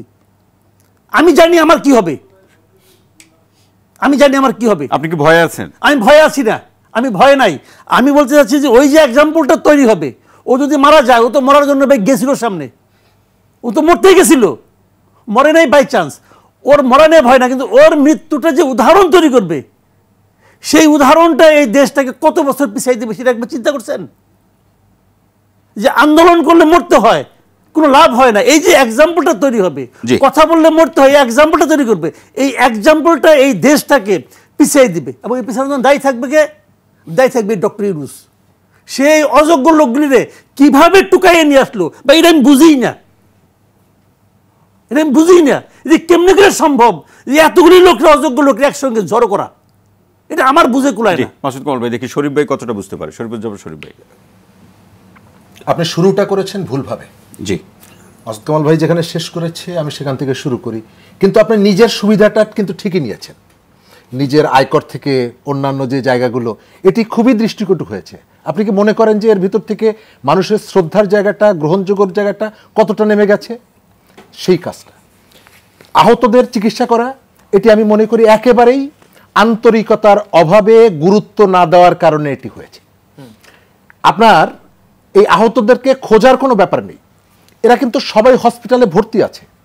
তাহলে একটা হসপিটালে একটা নির্দিষ্ট জায়গার মধ্যে যারা আছে তাদের প্রপার ট্রিটমেন্টটা কেন হচ্ছে না, এই খবরটা কি আপনি ফলো আপ ছিল আপনার? আপনার কি, আপনি কথায় কথায় বলেন 15 বছরের স্বৈরাচার, তারা সবকিছু নিয়ন্ত্রণ করছে, ওই হাসপাতালটা কি সরকারের নিয়ন্ত্রণে না, এটি আপনি বলতে চান? ওইখানকার ডাক্তাররা সরকারের অধীনে, সরকারকে ভয় পায় না, এটি আপনি বলতে চান? আমি এটি বলতে চাই না। আমার দৃষ্টিতে যেটা দেখি যে আপনি নতুন নতুন এজেন্ডা সেট করেছেন, গণঅভ্যুত্থানের যে এজেন্ডা, তার বাইরে আপনি নতুন কতগুলো এজেন্ডা এর মধ্যে সেট করেছেন, এবং এই এজেন্ডাকে নিয়ে আগানোর জন্য বেসিক জায়গা থেকে সরে গেছেন। আমি তো মনে করি প্রথম কাজটাই হচ্ছে, হত্যাকাণ্ডের বিচারটা তো আপনি তাৎক্ষণিকভাবে করতে পারবেন না, আপনার সময় লাগবে। প্রথম যে কাজটা এবং চ্যালেঞ্জিং কাজটা, জি, আপনি এই আহতদের তো অন্তত চিকিৎসাটা দিতে পারতেন, এটা তো কঠিন কিছু না। কিন্তু সেক্ষেত্রে সংখ্যার একটা বিষয় বলা না, হচ্ছে। সংখ্যার বিষয়টা খুব গুরুত্বপূর্ণ না, সংখ্যার বিষয়টা গুরুত্বপূর্ণ না। আপনি যদি আন্তরিক হতেন, ঢাকা মেডিকেল কলেজে প্রতিদিন কত সংখ্যক মানুষকে চিকিৎসা দেওয়া হয়? ঢাকার যে হাসপাতালগুলো আছে কত সংখ্যক মানুষকে চিকিৎসা দেওয়া হয় প্রতিদিন? তার থেকে এই সংখ্যাটা কি অনেক বেশি? না। আপনি শুধুমাত্র প্রথমত তাদের আত্মদান, তাদের রক্ত শ্রমের উপরে ভর করে আপনি গাড়িতে পতাকা লাগিয়েছেন। এখন আপনি নানা রকমের বাইরে যান, অমুক যান, তমুক যান, আপনি পাওয়ারকে এনজয় করছেন, আপনি পাওয়ারকে এনজয় করছেন, এবং বিভিন্ন জায়গা থেকে নানা রকমের দায়িত্বহীন কথাবার্তা বলছেন। আপনি নতুন নতুন এজেন্ডা সেট করছেন, জি, আপনি একটা বিকল্প রাজনীতি মাথায় নিয়ে এগোচ্ছেন, আপনি রাজনীতির মধ্যে পলিটিক্স ঢুকানোর চেষ্টা করছেন। আমরা তো শুনি, রাজনীতির মধ্যে পলিটিক্স ঢুকানোর, হ্যাঁ, রাজনীতির মধ্যে পলিটিক্স ঢুকানোর চেষ্টা করছেন। তো এই যে ঘটনাগুলো, এই ঘটনাগুলো মানুষের যে আকাঙ্ক্ষার জায়গাটা, সেখান থেকে অন্য জায়গায় ডাইভার্ট করে। আরেকটি প্রশ্ন, এটি আপনার কাছে আমরা রাখছি, যেটি আমাদের আশিকুর রহমান জিম ভাই বললেন, সেটি হচ্ছে যে তাদের যে বক্তব্য সরকারের কাছে কিংবা দেশের বর্তমান পরিস্থিতির আলোকে, তাদের কথা সরকারের কাছে পৌঁছায় না, মাঝপথে থেমে যায়। এখন কে এই থামায়? জায়গাটা থামায় কে? এটি খুব গুরুত্বপূর্ণ একটা অভিযোগ। মোবাইল নেটওয়ার্কের ক্ষেত্রে আমি দায়ী এই কিনা? জায়গাটায় বলছি যে গুরুত্বপূর্ণ একটা অভিযোগ, কারণ এই গণ অভ্যুত্থানের যে সব থেকে পায়োনিয়ার স্টেক হোল্ডার কারা, তারা। কিন্তু সরকারের মধ্যে তাহলে ধরে নিতে হবে, আমরা যেটা অভিযোগ করছিলাম যে সরকারের মধ্যে একাধিক সরকার কাজ করছে, সরকারকে কেউ কেউ বাধা দিচ্ছে। তো এই বাধাটা কাকে দিচ্ছে, কারা দিচ্ছে, এটি খুঁজে বের করার দায়িত্ব কিন্তু আছে, কারো না কারো আছে। আমাদের প্রধান উপদেষ্টা আসলে তাদের হাতে আটকে পড়েছেন নাকি সেখান থেকে বের হতে পারছেন, এটা খুব গুরুত্বপূর্ণ। জি, আমি মনে করি যে আপনার কাছে তার কি যে মনে হয় image, কোনটা কোনটা আটকে পড়েছেন? এখানে যেটা দেখা যাচ্ছে, তিনি তো সবকিছুই জানেন, সবকিছুই বুঝছেন। তিনি আমেরিকায় গিয়ে যে রিসিপশন পাচ্ছেন, বিভিন্ন জায়গা থেকে পাচ্ছেন, তাহলে তার ক্যাবিনেটের সদস্যরা এই সময়কালে যারা আহত হয়েছেন তাদের প্রপার ট্রিটমেন্টটা হচ্ছেন না, এইটা তিনি কেন বোঝেন না? এটা বোঝানোর জন্য আপনি কি বাইরের থেকে কোনো কংগ্রেসম্যানকে নিয়ে আসতে হবে? আপনার এটার জন্য কোনো কনসালটেন্ট নিয়োগ দিতে হবে? না, সেটা চিকিৎসক আনতে হবে। চিকিৎসক আনার প্রক্রিয়া চলছে, এটা সরকারের বক্তব্য। আমি মনে করি এই জায়গাটায় আন্তরিকতার অভাব আছে, এবং কখনো কখনো যে আমি তো আমারটা পেয়েই গেছি, আর চিকিৎসা হলেই বা কি আর না হলেই বা কি, আমার যেটার কাঙ্ক্ষিত সেই জায়গাটা তো আমি পৌঁছে গেছি, সুতরাং এটা হোক বা না হোক। আমি মনে করি শুধু নট অনলি প্রধান উপদেষ্টা, এইখানকার একজন উপদেষ্টাও যদি আন্তরিক হয় তাহলে এই আহতদেরকে রাস্তায় রাত 4টা পর্যন্ত বিক্ষোভ করতে হয় না, একজনও যদি হয়। কিন্তু দুইজন উপদেষ্টা তো শিক্ষার্থীদের মধ্যে সম্ভবত এই যে আমরা শুনছি, সেটা আমি বলছি, তাহলে যে তাদের তাদের gap যে হয়ে গেছে, ভাবনাগুলো, জি। তাদের গ্যাপ হয়ে গেছে, তার মানে হচ্ছে যে তাদের যে এত আত্মদানের ভেতর থেকে যে অভ্যুত্থানটা এই পর্যন্ত নিয়ে এসেছে, তাদের হাতছাড়া হয়ে গেছে, অন্য কেউ এসে দখল করেছে, অন্য কেউ এসে দখল করেছে, অন্য কেউ এসে নিয়ন্ত্রণ করছে। ওই যে আমি যেটা বললাম, রাজনীতির মধ্যে পলিটিক্স, আমরা তো নানান রকমের কথা শুনি। আপনার মাথার মধ্যে যখন থাকবে যে আমি এই জায়গা থেকে ট্রেনটাকে অন্যদিকে ডাইভার্ট করব, জি, আমি ট্রেনটাকে অন্যদিকে ডাইভার্ট করব, তখন আপনার মাথার মধ্যে এই চিন্তাগুলো যখন আসবে, তখন তো আপনি স্বাভাবিক কাজগুলো করবেন না। এবং আমি এখন দেখতে পাচ্ছি সুদূর প্রসারী একটা রাজনৈতিক টার্গেট নিয়ে কেউ কেউ এর মধ্যে দিয়ে কাজ করছে। জি, শরীফুজ্জামান শরীফ, অসংখ্য ধন্যবাদ। আবু আলম মোহাম্মদ শহীদ খান, আপনার কাছে আসতে চাই, যেটা শরীফ ভাই একটি প্রসঙ্গ আলোচনা করতে গিয়ে তিনি বললেন যে সরকারের মধ্যে একাধিক সরকার রয়েছে, আপনিও কি তেমনটি দেখেন? না, আমি আপাতত এরকম দেখি না, কিন্তু সরকারের তো একটা বড় অবয়ব, তো তার মধ্যে তো অনেক লোক কাজ করবে, অনেক স্টেক হোল্ডার থাকবে, অনেক নেটওয়ার্ক থাকবে, তো সুতরাং বিভিন্ন পন্থীরা থাকবেন, তো এর মধ্যেই দিয়ে সরকারকে এগোতে হবে। অন্তর্বর্তীকালীন সরকার তার এগুলোর যে চেষ্টা, সেই চেষ্টাতে তারা যদি ব্রতী হন, তাহলে নিশ্চয়ই তারা এগিয়ে যেতে পারবেন। আহতদের ব্যাপারে আমি তো পার্সোনালি, মানে ব্যক্তিগত মতামত আমার, আমি তো কোনো সমস্যা দেখি না আহতদের চিকিৎসার ব্যাপারে। কারণ বাংলাদেশের যে স্বাস্থ্য ব্যবস্থা এবং স্বাস্থ্য মন্ত্রণালয়ের যে বাজেট, বা আমাদের যে বাজেট, আমাদের যে অর্থ বা আমাদের যা আছে রিসোর্স, তা দিয়ে আহতদের চিকিৎসা করা যাবে না, এটা আমি একদমই মনে করি না। কেন এটা নিয়ে অবহেলা করা হচ্ছে, এটা একটা বড় প্রশ্ন, এবং এটার একটা জবাব খুঁজে বের করতে হবে। আহতদের চিকিৎসা একটা প্রায়োরিটি, এবং তাদের চিকিৎসা করতে হবে, দেশে চিকিৎসা করলে দেশে অথবা বিদেশে নিতে হবে। এর জন্য তো কোনো রিসোর্সের অভাব নেই। এটা হলো যে আন্তরিকতা আছে কিনা পুরোপুরি, সেটা একটা ইম্পর্টেন্ট জায়গা, যেখানে আন্তরিক হলে এই কাজটা কিন্তু করা যায়। সেই প্রসঙ্গে আবু আলম শহীদ খান, যে সরকারের মধ্যে একাধিক সরকার আছে, এই অর্থে বা রূপক অর্থেও যদি এটাকে ধরে আপনার কাছে এই প্রশ্নটি রাখি, যে সরকার বিপ্লবের স্পিরিট বা চেতনাকে ধারণ করে কাজ করতে চায়, বাইরে থেকে অথবা ভিতর থেকে কেউ তাকে ভিন্ন গতি বা পথে প্রবাহিত করছে, তাহলে সেগুলোকে চিহ্নিত করা বা মানে চিহ্নিত করে ব্যবস্থা গ্রহণ করা, চিহ্নিতকরণ প্রশ্নে আপনার কোনো পরামর্শ আছে কিনা? না, এটা তো সরকারের তো চ্যালেঞ্জ থাকবেই। সরকারের দায় হচ্ছে যে চ্যালেঞ্জ গুলো মোকাবেলা করা, ভিতর থেকে তাকে কে বাধা দিচ্ছে না দিচ্ছে। ধরুন, শুনেন, এগুলো আমরা বলি, কথা বলি, যখনই আমরা আমাদের দায় পালন করতে পারি না, যখন আমরা দায়িত্ব পালন করতে পারি না, তখন আমরা ভূত খোঁজার চেষ্টা করি। এটা তো অতীত খোঁজা হয়েছে যে ওই অমুক কারণে আমি এটা করতে পারছি না। নো ওয়ে, আপনি আপনার কাজ করবেন, আপনি কিভাবে আপনার কাজটা করবেন সেটা স্পষ্ট করবেন, স্বচ্ছ করবেন, এবং আপনার কথাবার্তা যদি স্পষ্ট হয়, নির্দেশনা যদি স্পষ্ট হয়, এবং আপনি যদি সেই নির্দেশনা প্রতিপালনে কেউ বাধা দেয়, কেউ যদি আপনার নির্দেশনা প্রতিপালন না করে, আপনি তার বিরুদ্ধে ব্যবস্থা নেবেন। কথা শেষ। এইখানে আপনি খুঁজবেন যে অমুকে আমাকে বাধা দিচ্ছে, তমুকে আমাকে বাধা দিচ্ছে, ওখানে ইয়ার ভূত বসে আছে, ওখানে পেতাত্তা বসে আছে, এইসব বলে তো আপনি আপনার দায় এড়াতে পারবেন না। কিন্তু আপনি সরকারে আছেন, সরকারের দায়িত্ব যা, আপনি যে দায়িত্ব কাঁধে নিয়েছেন, আপনি ইচ্ছা করেই তো নিয়েছেন, আপনাকে কেউ বাধ্য করেনি, কেউ বন্দুক দিয়ে আপনাকে বলেনি তোমাকে এই কাজটা করতে হবে। সুতরাং আপনার দায়িত্ব নিয়েছেন, দায়িত্ব পালন করতে হবে, সেটাই হলো আসল কথা। জি, অসংখ্য ধন্যবাদ। আরও ভালো শুনবো ব্রিগেডিয়ার অবসরপ্রাপ্ত ব্রিগেডিয়ার জেনারেল মোহাম্মদ শামীম কামাল ভাই, আপনার কাছে আসতে চাই যে শুরুর দিকে যে বলে রাখা যে আসলে আরও কিছু প্রশ্ন আছে, যে প্রতিবেশী তো আপনারাই বলেন যে প্রতিবেশী তো আসলে আমরা আর পরিবর্তন করতে পারবো না, তার সাথে একটি যৌক্তিক সম্পর্ক রেখেই আসলে সামনের দিনগুলোতে পথ চলতে হবে। ভারতের পক্ষ থেকে কিংবা এই মুহূর্তে বাংলাদেশ ভারতের যে সম্পর্ক, ভিসা প্রক্রিয়া সেটি বন্ধ রয়েছে, তাদের বক্তব্য হলো পরিস্থিতি স্বাভাবিক হলে তারা এটি আবার শুরু করবেন। এটি কি বিশেষ কোনো ইঙ্গিত বহন করে কিনা? আচ্ছা, আপনার এই উত্তর দেওয়ার আগে আমি জাস্ট ধারাবাহিকভাবে একটা বিষয়ে আলোচনা করতে চাই। মাঠের যে অবস্থা, হ্যাঁ, এখন সাধারণ মানুষ, নিরীহ মানুষ একটা আতঙ্কে জীবনযাপন করছে। দ্রব্যমূল্য ঠিক আছে, ঊর্ধ্বগতি ফাইন, কিন্তু দেখুন এই ছাত্র হত্যার প্রেক্ষিতে যে মামলাগুলি হয়েছে, এই মামলাগুলিতে ছাত্র হত্যা হয়েছে আপনার যাত্রাবাড়ি, জয়দেবপুরে, তার মামলার আসামি কিন্তু সারা দেশব্যাপী, হ্যাঁ, এবং তারা এটা কিন্তু রাজনৈতিকভাবে কেউ কেউ যার প্রভাবশালী প্রতিপক্ষ মনে করছে তাদের নামে দিয়েছে। এটার উপরে একটা প্রজ্ঞাপন হলো যে প্রাথমিকভাবে যারা জড়িত নয় তাদের জন্য এখান থেকে অব্যাহতি দেওয়া হয়, এরকম একটা ডিক্লারেশনের প্রজ্ঞাপনও জারি হলো, কিন্তু কাজ হচ্ছে না। এখন যেটা হচ্ছে, এমনকি ডিবি বা র্যাবের ভয় দেখিয়ে একটা বড় ধরনের চাঁদাবাজি হচ্ছে প্রত্যেকটা জায়গায়। আমি গ্রাসরুট লেভেলের খবর বলতে পারি। তো ডিবির লোক ধরে নিয়ে আসছে এবং পুলিশ তার মানে আবার ওই একইভাবে পয়সা নেওয়ার যে প্রবণতা সেটা থেকে সরে আসেনি। এখন কথা হলো, এই সাধারণ মানুষগুলো কোথায় যাবে? কোনো জজ সাহেব, আপনি অপরাধীকে ধরেন, তাকে বিচার করেন, ফাঁসি দেন, আমরা সবাই একমত, খুশি, কিন্তু যারা নিরীহ মানুষ, কোনো জজ সাহেব 5 আগস্টের পরের যে ঘটনাগুলি, আগের যে ঘটনাগুলি ঘটেছে, কোনো জজ সাহেব তাদের কোনো জামিন দিচ্ছেন না। তো এটাতে তাহলে সাধারণ মানুষ যারা নির্যাতিত হচ্ছে, যদি অপরাধী না হয়, এ দায়িত্ব কে নেবে? কার কাছে যাবে? সুতরাং অন্তর্বর্তীকালীন সরকারের যে প্রধান কাজ ছিল সাধারণ মানুষের মধ্যে আস্থার তৈরি করা, এটা ভীষণভাবে ব্যর্থ হয়েছে। এখন আসেন আপনি যে প্রশ্ন বলেন প্রতিবেশী সম্পর্কে, দেখেন মিরর এশিয়া 2 সেপ্টেম্বর একটা প্রতিবেদনে তারা দাবি করেছে যে 5ই অগাস্ট ইনফ্যাক্ট রয়ের বক্তব্য এটা, যে আমরা সিআই এর পরিকল্পনার কাছে হেরে গেছি।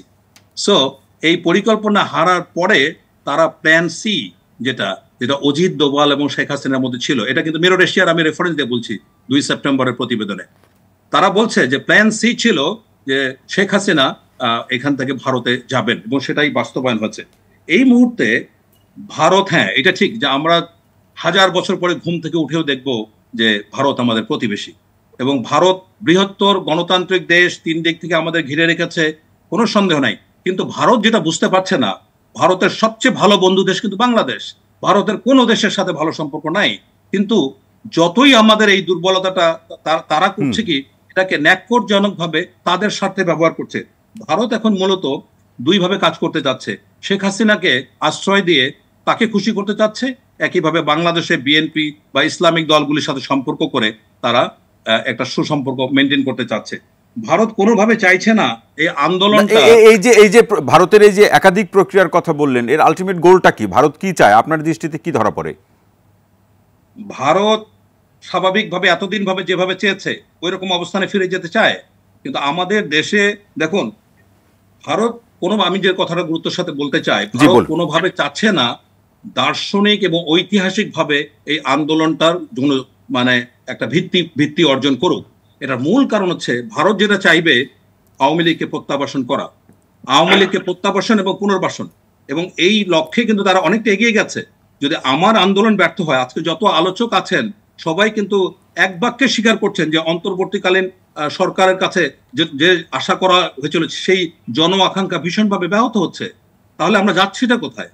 এখন আমরা যদি প্রতিবেশীকে দেখেন, প্রতিবেশীর সাথে আমাদের যে ভারতের কোন ছাত্র, শিশু ছাত্র যতগুলো তাদের প্রদেশ আছে সেগুলির নাম নাও জানতে পারে, কিন্তু সে জিজ্ঞাসা করে যে এই ভিতরে এটা কি, তখন জানে এটা বাংলাদেশ, একটা ডিফারেন্ট কান্ট্রি। তাহলে এই ভারতের সাথে বাংলাদেশের একটি যৌক্তিক সম্পর্ক, দেশভিত্তিক সম্পর্ক এবং ন্যায্যতার সম্পর্ক তৈরি করার প্রশ্নে ডক্টর মোহাম্মদ ইউনূসের নেতৃত্বে অন্তর্বর্তীকালীন সরকারের যে ধরনের ব্যবস্থাগুলো গ্রহণ করা প্রয়োজন ছিল বা আমরা দেখতে চেয়েছি বা দেখতে চাই, সেই প্রশ্নে সরকার কতটুকু এগিয়ে যেতে পেরেছে?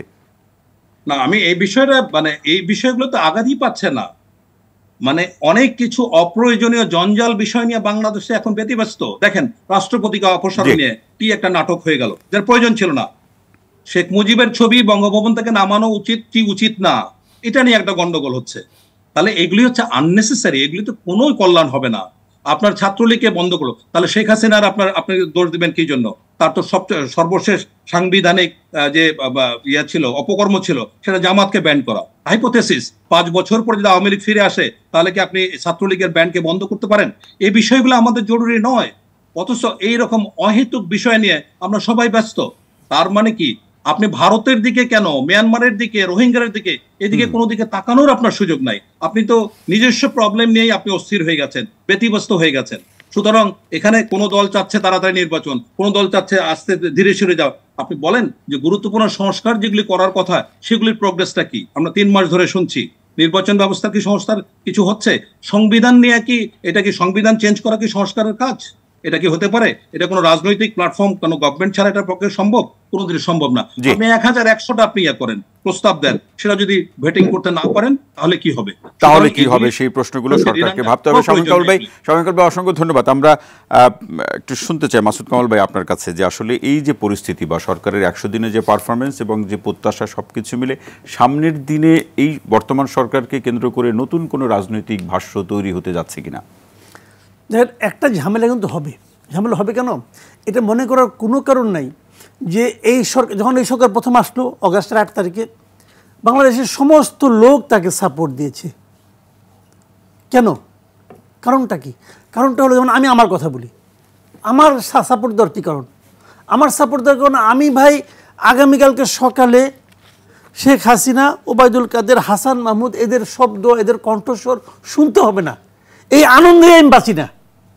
আমি তো প্রথম কয়েকদিন ভাই স্বপ্নের মতো দেখতাম যে আসলেই গেছে, বুঝলেন? কিন্তু এটা কিন্তু আমার এই আনন্দ, কিন্তু এই আনন্দ কিন্তু আমার থিতিয়ে গেছে কয়েকদিনের মাথায়, যখন আমি বাজার করতে যেয়ে ক্লান্ত হয়ে যাচ্ছিলাম। খেয়াল করেন তো, আমার যে এই বাংলাদেশের ইতিহাসে এত সার্বজনীন সাপোর্ট নিয়ে আর কোনো গভর্নমেন্ট আসে নাই। শেখ মুজিবকে কিন্তু প্রথম দিন থেকে আসামরবদেরকে হ্যান্ডেল করতে হয়েছে, কিন্তু ওনাদের কাউকে হ্যান্ডেল করতে হয় নাই, সবাই ঝাঁপাইয়া পড়ে ওনাকে সাপোর্ট দিয়েছে। সেই সাপোর্টটা আপনি কি ইউজ করলেন ভাই? আপনি প্রথমেই আঘাত দিয়ে দিলেন কিভাবে? একটা উদ্ভট একটা উপদেষ্টা পরিষদ মানে আপনি গঠন করলেন, করে কিছুই করতে পারতেছেন না, কিন্তু কোনো কাজই হচ্ছে না আলটিমেটলি। আচ্ছা, তারপরে কি করলেন? একটা যে কথাটা বললেন উনি ব্রিগেড মানে শামীম কামাল, হ্যাঁ, অবসরপ্রাপ্ত ব্রিগেডিয়ার জেনারেল শামীম কামাল, শামীম কামাল, উনি যে কথাটা বললেন যে দেখেন, অপ্রয়োজনীয় বিতর্ক নিয়ে আপনি টানাটানি করতেছেন, আপনি কিন্তু মূল লক্ষ্য থেকে সরে যাচ্ছেন। আপনার হাতে সময় কিন্তু কম, কারণ আপনি কি, আপনি এটা অন্তর্বর্তীকালীন সরকার।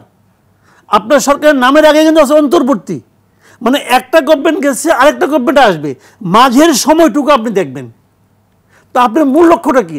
এই জাতি আপনাকে স্মরণে রাখতো যদি আপনি যে সংস্কারের কথাটা ছাত্ররা বারবার বলছে, যে আমরা এক স্বৈরাচারের পরিবর্তে আরেক স্বৈরাচার চাই না, এই যে আমরা চাই না, সেই স্মরণে রাখার সুযোগ তো নিশ্চয়ই শেষ হয়ে যায়নি নাকি? এমনটি কিছু দেখছেন? না, শেষ হয়ে যায়নি আমি তা বলছি না, কিন্তু নমুনা এখনো দেখতেছি না ভাই।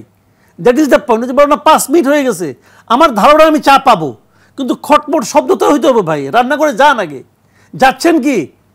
আপনারা চারিদিকে সংস্কার ডালপালা সরাই দিচ্ছেন, এগুলো গুটে আনবে কে? এগুলো গুটে আনবে কে? গুটে আনতে পারবেন না আপনি। যতই দিন যাবে আপনার জনপ্রিয়তা কমবে, কমতেছে, প্রতিদিন কমতেছে। যতই জনপ্রিয়তা কমবে ততই পলিটিক্যাল পার্টিগুলো, ভাই সত্যি কথা বলতে কি, পলিটিক্যাল পার্টিগুলো তো শকুনের মতো, তারা তো ক্ষমতায় যেতে চায়। একবার এইভাবে বললেন, কি বলবো ভাই, কি বলবো?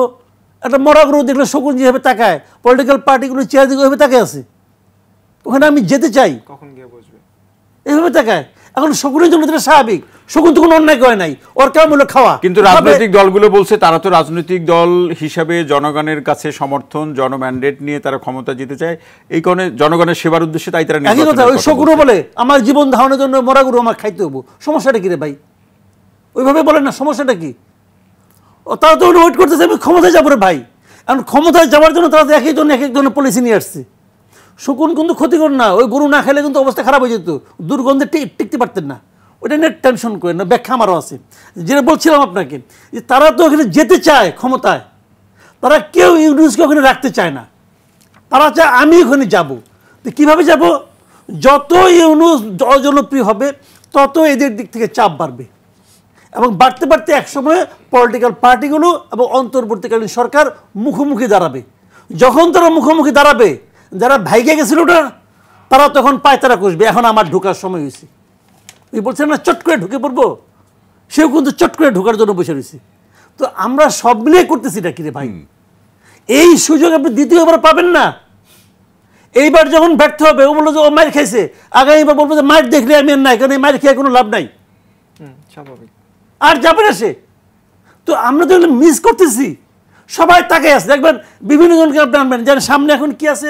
আমি কতগুলো কথা বলি যে কিছু খারাপভাবে নিয়েন না, না না, সামনে কিন্তু আমাদের আছে কি দুদক গঠন করবে, ইলেকশন কমিশন গঠন করবে, যত লোক দেখবেন সিনিয়র টাইপরা কথাবার্তা আস্তে আস্তে কয় যে আমারও তো একটা চান্স আছে, একটু অপেক্ষা করে দেখি। সবাই কিন্তু ওয়েট করতেছে। সরকারের বিরুদ্ধে রাষ্ট্র এবং জনগণের লক্ষ্যে আগামী দিনগুলোতে একটা ভালো বাংলাদেশ পাওয়ার লক্ষ্যে আপনার কোনো ইচ্ছা আছে কিনা এই পদগুলোতে যাওয়ার? আমার কোনো ইচ্ছা, আমার ইচ্ছা থাকবো, থাকতে পারে না এদেশের আপনি? না না না না, আমার কোনো ইচ্ছা নাই। আমি এখানে প্রকাশ করে যাচ্ছি ভাই, আমি যে কাজটা এখন করতেছি, আমি জীবনের শেষ দিন পর্যন্ত এই কাজটাই করতে চাই। আমি কথা বলতে চাই, যখন আপনি ওখানে যাবেন আপনার কথা বলা শেষ, কাজে আমি এইখানেই থাকতে চাই, কথা বলতে চাই। যদি কেউ অনেকে বলে যে মাসুদ কামাল তো কথা বলবেই, তার একটা ইচ্ছা ছিল যাইতে পারেনি, এই জন্য কথা বলে, তাদেরকে আমি বলি ভাই আমার কোনো ইচ্ছা কোনো দিনের জন্য নাই, আমি সারা জীবন এই কথাটাই বলতে চাই। গেলেও বলবেন, না গেলেও বলবেন, আমি এটা বলবোই, কথা বলতে হবে। যেই না এখন উনি বলবেন। মাসুদ কামাল, অসংখ্য ধন্যবাদ। আমরা শুনতে চাই আশিকুর রহমান জিম, নতুন রাজনৈতিক দল গঠনের আলোচনা আমরা বিভিন্ন সময় শুনছি, পাশাপাশি ভারতের কিছু গণমাধ্যম এবং সামাজিক যোগাযোগ মাধ্যমের প্রসঙ্গ আপনি বললেন, আমরাও সেটি দেখছি, গুজব ছড়ানো হচ্ছে নানাভাবে, মিথ্যা উদ্ভ্রান্ত তথ্য, সেগুলো বন্ধ করার প্রশ্নে কি করা যেতে পারে? তবে নতুন রাজনৈতিক দল গঠনের প্রসঙ্গে যে আলোচনা শুনছি সেটি কি বলবেন? দেখেন, বিপ্লব পরবর্তী সময়ে সারা দেশের মানুষজনই যেটা চাচ্ছে সেটা হচ্ছে নতুনরা আসুক, তরুণরা আসুক। সারা দেশের মানুষের চিন্তাভাবনাই এমন যে যারাই ক্ষমতায় আসে তারাই স্বৈরাচারী হয়ে ওঠে। এখন আমাদের জায়গা থেকে, সাধারণ মানুষজনের জায়গা থেকে, সাধারণ মানুষজন যেটা চাচ্ছে তাদের আশা আকাঙ্ক্ষাকে সমুন্নত রাখতে, তাদের আশা আকাঙ্ক্ষাকে আমাদের মাধ্যমে যদি আমরা বাস্তবায়িত করতে চাই, তাহলে আমাদের কোথায় যেতে হবে? রাজনৈতিক দলে যেতে হবে। এখন সেই জায়গা থেকে আমরা যদি সাধারণ মানুষজন যদি চায় যে ছাত্ররা রাজনীতিতে আসুক, তাহলে আমরা আসব। এটা আমাদের যে আসতে হবে ব্যাপারটা এমন না। ব্যাপারটা হচ্ছে দেশের মানুষজন কি চায়, দেশের মানুষজনের জীবনের মান উন্নয়নে, এই দেশের উন্নয়নে ছাত্ররা যদি ভূমিকা রাখতে পারে তাহলে আমরা ধন্য হব। এখন কথা হচ্ছে দেশের মানুষজন যদি চায় না ছাত্ররা আসুক, ছাত্ররা রাজনৈতিক দল গঠন করুক, ছাত্ররা আমাদেরকে নেতৃত্ব দিক, ছাত্ররা আমাদের দেশ পরিচালনা করুক, তখন আমরা সামনে আগাবো। না, শিক্ষার্থীদের একটা রাজনৈতিক প্ল্যাটফর্ম থাকলে এই লড়াইটা অনেক সহজ হয়ে যায় কিনা? দেখেন, এটা চাওয়াটা হতে হবে দেশের জনগণের। দেশের জনগণ থেকে যদি আসে যে সাধারণ শিক্ষার্থী যারা আছে তারা রাজনৈতিক দলে যাক, তারা রাজনৈতিক দল গঠন করুক, আমরা তাদের সাথে আছি, তখন আমরা রাজনৈতিক দলে যাব। দেখেন, আমরা কিন্তু রাজনৈতিক দলে যাইনি এখন পর্যন্ত। আমাদের যে বৈষম্যবিরোধী ছাত্র আন্দোলন প্ল্যাটফর্ম ছিল, আমরা চেষ্টা করতেছি এই প্ল্যাটফর্মকে রাখার জন্য, এই প্ল্যাটফর্মকে শক্তিশালী রাখার জন্য। যে দলই ক্ষমতায় আসুক না কেন, তারা যদি সরিষারি মনোভাব দেখায়, আমরা এই প্ল্যাটফর্ম থেকে তাদেরকে কি করব? প্রতিরোধ করব, চেষ্টা করব যেভাবে আমরা দাঁড়িয়েছি সেভাবে সামনেও দাঁড়াতে। এখন আমাদের কথা হচ্ছে, যদি দেশের মানুষজন চায়, দেশের সাধারণ মানুষ যদি মনে করে যে সাধারণ শিক্ষার্থীরা, এই ছাত্ররা, যে ছাত্র জনতা এই বিপ্লবকে সফল করেছে, তাদের হাতে ক্ষমতা হস্তান্তর করতে চাই এবং তাদেরকে চাই রাজনীতিতে, তাহলে আমরা ভেবে দেখব যে আসলে আমাদেরকে যাওয়া উচিত কিনা। মানে আপনাদের ভাবনা আছে শুধু জনসমর্থন দেখার অপেক্ষা? হ্যাঁ, জনগণ যদি বলে যে না, সাধারণ শিক্ষার্থী যারা ছাত্র জনতা আছে এই বিপ্লবকে সফল করেছে, তারা যদি রাজনীতিতে আসতে চায়, ওকে ডান। জি, আরেকটি প্রশ্ন আশিকুর রহমান জিম, যে প্রশ্নটি ছিল যে সরকারের বিরুদ্ধে সমালোচনা, ভুল তথ্য ছড়ানো, সেটি ভারতের কিছু গণমাধ্যমে আমরা দেখছি, সোশ্যাল মিডিয়াতেও দেখছি, এটাকে থামানোর উপায় কি, বা আপনারা কি ভাবছেন, বা সরকারের কাছেও কি প্রত্যাশা রাখতে চান? দেখেন, ব্যাপারটা হচ্ছে বিপ্লবের যখন আমাদের বিপ্লবটা চলতেছিল, ওই সময় থেকে কিন্তু ভারতের যে মিডিয়াগুলো ছিল আমাদের বিরুদ্ধে কিন্তু প্রোপাগান্ডা ছড়াচ্ছিল। জি, স্টিল ছড়ানো হচ্ছে। দেখেন, এই বিষয়গুলো ডিল করবে কারা? বৈষম্যবিরোধী ছাত্র আন্দোলন না সরকার? এই বিষয়গুলো ডিল করার দায়িত্বটা কার? এই বিষয়গুলো ডিল করার দায়িত্ব কিন্তু বৈষম্যবিরোধী ছাত্র আন্দোলনের না, এই বিষয়গুলো ডিল করার দায়িত্ব সরকারের। সরকার অন্য একটা দেশের সাথে কিভাবে এই বিষয়গুলো ডিল করবে সেটা তাদের ব্যাপার। এখন আমাদের বিরুদ্ধে যে মিথ্যা প্রোপাগান্ডা চালানো হচ্ছে, আমাদের যে একটা বিপ্লব করছি, সফল বিপ্লব, সেই বিপ্লবের যে একটা স্পিড, সেই স্পিডকে নষ্ট করার জন্য তারা প্রতিনিয়ত যেভাবে প্রোপাগান্ডা ছাড়াচ্ছে, এগুলো সরকারকে ডিল করতে হবে। না, সেটি ভারতের প্রশ্নে সরকার তো অবশ্যই ডিল করবে, সেক্ষেত্রে বেশ কিছু ব্যবস্থা আমরা দেখছি, কিন্তু আপনারা বলছেন ব্যবস্থাগুলো আরও ত্বরান্বিত হওয়া প্রয়োজন। কিন্তু সামাজিক যোগাযোগ মাধ্যমে তো আসলে যদি সময়ের কথা চিন্তা করেন, তরুণরা আসলে এই সোশ্যাল মিডিয়ার যে লিটারেসি বা টেকনোলজিক্যাল যে নলেজগুলো সেগুলো তো ভালো জানে, আপনারাও কতটা সেখানে ভূমিকা রাখতে পারছেন? দেখেন, আমাদের জায়গা থেকে আমরা এই সরকারকে যথেষ্ট সমালোচনা করি, চেষ্টা করি যাতে সরকারের যে ভুল ত্রুটিগুলো সেগুলো সামনে তুলে নিয়ে আসার জন্য। এখন আমাদের জায়গা থেকে আমরাও চেষ্টা করতেছি যাতে তাদের যে সমস্যাগুলো, তাদের যে জায়গাগুলোতে সমস্যা হচ্ছে তাদেরকে এইটার মাধ্যমেও যাতে তাদেরকে আমরা কি করতে পারি, শুধরানোর চেষ্টা করতে পারি। সেই জায়গা থেকে দেশের যারা মানুষ আছে, সাধারণ জনতা আছে, যারা ফেসবুকের মাধ্যমে সোশ্যাল মিডিয়ায় লেখালেখি করে, তাদের কাছে এই আহ্বান থাকবে যে তারাও লেখালেখি করুক। এটা তো ভুলের কিছু না, দোষের কিছু না। এইটাতে আমাদেরকে দেশের যারা নাগরিক আমরা আছি তাদের যে বিষয়গুলো সামনে, যার বিরুদ্ধে আসুক না কেন, এই যে আপনি মিডিয়ার যদি কথা বলেন, কয়টা মিডিয়া এই যে আজ গণকবরের কথা উঠছে, আপনি মিডিয়ার কোনো উদ্যোগ দেখছেন? কোন মিডিয়া কাজ করছে যে গণকবর আছে কিনা, যে কতজন মারা গেছে, যে কতজনের হচ্ছে কিনা আমরা মিসিং আছে মানুষজন? জুলাই বিপ্লবকালীন খবর প্রকাশ করছে। আমি বলি এই যে নেট বন্ধ ছিল সেই সময়ে কি কি হয়েছে, কোন রিপোর্ট প্রকাশ হয়েছে এখন যে এই 5 দিন নেট বন্ধ ছিল, এই হয়েছে, এই 5 দিনে এতজন মানুষকে হত্যা করা হয়েছে? আছে কেন গণকবরে আমরা খবর পাচ্ছি এতদিন পর? মিডিয়াগুলো এতদিন কি করলো? আপনারা কি করেন? মিডিয়া কি করে? ইনভেস্টিগেশন জানার জন্য আপনাদের নাই? আপনারা করতেছেন কি? আপনারা কিছু করেন, মিডিয়া পর্যন্ত করে না। সেই জায়গা থেকে দেখেন কেউ কোনো কিছু করতেছে না। এগুলো তো তাদের কাজ যে এই জায়গায় এতজন মারা গেছে, এতজন মানুষ মিসিং আছে, তাদেরকে তো খুঁজে বের করতে হবে। মানে আপনি যেটি বলছেন বা দেখছেন যে সবাই যার যার জায়গা থেকে দায়িত্ব পালন অনেকটাই কেউ করছে না, বরং সরকারকেই সবকিছু করার জন্য চাপিয়ে দিচ্ছে। ব্যাপারটা এরকম? ব্যাপারটা এরকম। আশিকুর রহমান জি, অসংখ্য ধন্যবাদ। আরও আলোচনা শুনবো।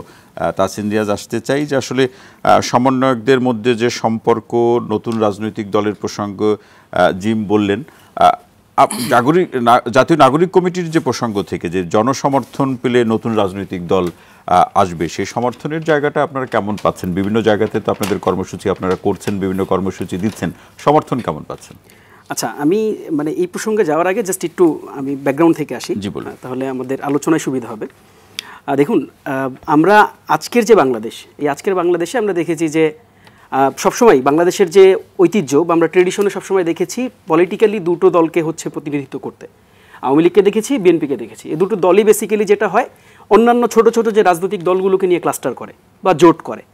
এখন দেখেন, বাংলাদেশে যখন আওয়ামী লীগ সরকার বা আওয়ামী লীগ দল হিসাবে যখন অ্যাবসেন্ট, দল হিসাবে যখন নেই, তখন খুবই স্বাভাবিকভাবেই একটা রাজনৈতিক শূন্যতা তৈরি হবে। এই শূন্যতা আমরা অবশ্যই চাই না যে এই যে ফ্যাসিবাদ শক্তি, যারা কিনা 16টা বছর হচ্ছে মানুষের ভোটের যে অধিকার, এই অধিকারকে হাইজ্যাক করেছে, তারা আবার ফিরে আসুক, আমরা এটা চাই না। যারা কিনা মানুষকে হত্যা করেছে, মিথ্যাচার করেছে, দলাদলি করার মাধ্যমে, দুর্নীতি করার মাধ্যমে দেশকে একেবারে ফাঁকা করে দিয়েছে, আমরা এই শক্তিকে আর নতুন করে দেখতে চাই না।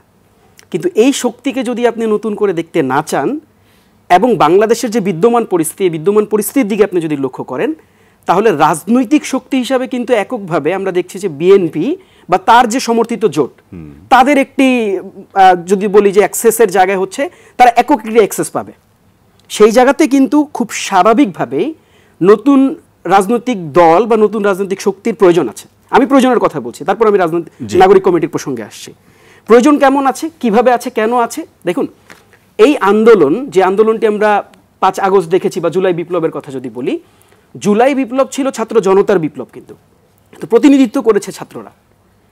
আমি যদি খুব স্বাভাবিকভাবে একটি প্রশ্ন যদি আমি আজকে ছুড়ে দিই, প্রশ্নের উত্তরে আমরা যদি একটু জানতে চাই যে সাধারণ মানুষ কেন নেমে এসেছে, সাধারণ মানুষ যে তাদের সর্বোচ্চ শক্তি সামর্থ্য দিয়ে রাজপথে এসেছে, কেন এসেছে, কারণ কি ছিল, এই কারণের উত্তরে আপনি জানতে পারবেন যে তারা নতুন একটি বাংলাদেশের স্বপ্ন দেখতে চায়, নতুন একটি বাংলাদেশ গঠন করতে চায়, যে বাংলাদেশের সমৃদ্ধির পথে এগোবে, যেই বাংলাদেশে দুর্নীতি থাকবে না, যে বাংলাদেশে স্টিগমা থাকবে না, দলীয় ট্যাগ দেওয়ার মাধ্যমে কাউকে কোনো দল সমর্থন করার কারণে তাকে জেলে পোড়া হবে না, কাউকে আয়না ঘরে যেতে হবে না, কাউকে রাজনীতি করার কারণে, কোনো ভিন্ন দল সাপোর্ট করার কারণে শুধুমাত্র রাজনৈতিক যে পার্থক্য তৈরি করে তাকে নির্যাতিত হতে হবে না। এই স্বপ্নের কারণে কিন্তু সাধারণ মানুষ রাস্তায় নেমেছে।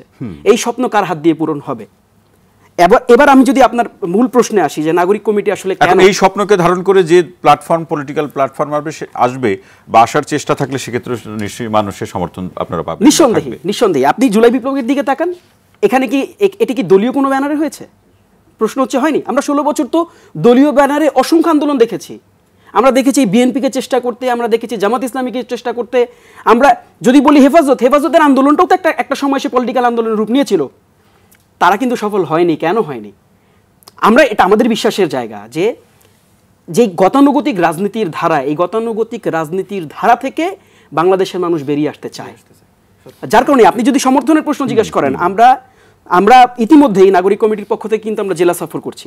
আমরা নাগরিক কমিটির পক্ষ থেকে একেবারে প্রান্তিক মানুষদের কাছে যাচ্ছি, তাদের ডোর নক করার চেষ্টা করছি। প্রান্তিক মানুষ যারা, তারা কি বলে? খুবই স্বাভাবিক। দেখেন, একটা খুব প্রচলিত ধারণা আছে, সেটা হচ্ছে ভোটের রাজনীতিতে মানুষ দুটো মার্কাকে চেনে, সেটা হচ্ছে নৌকা এবং ধানের শীষ।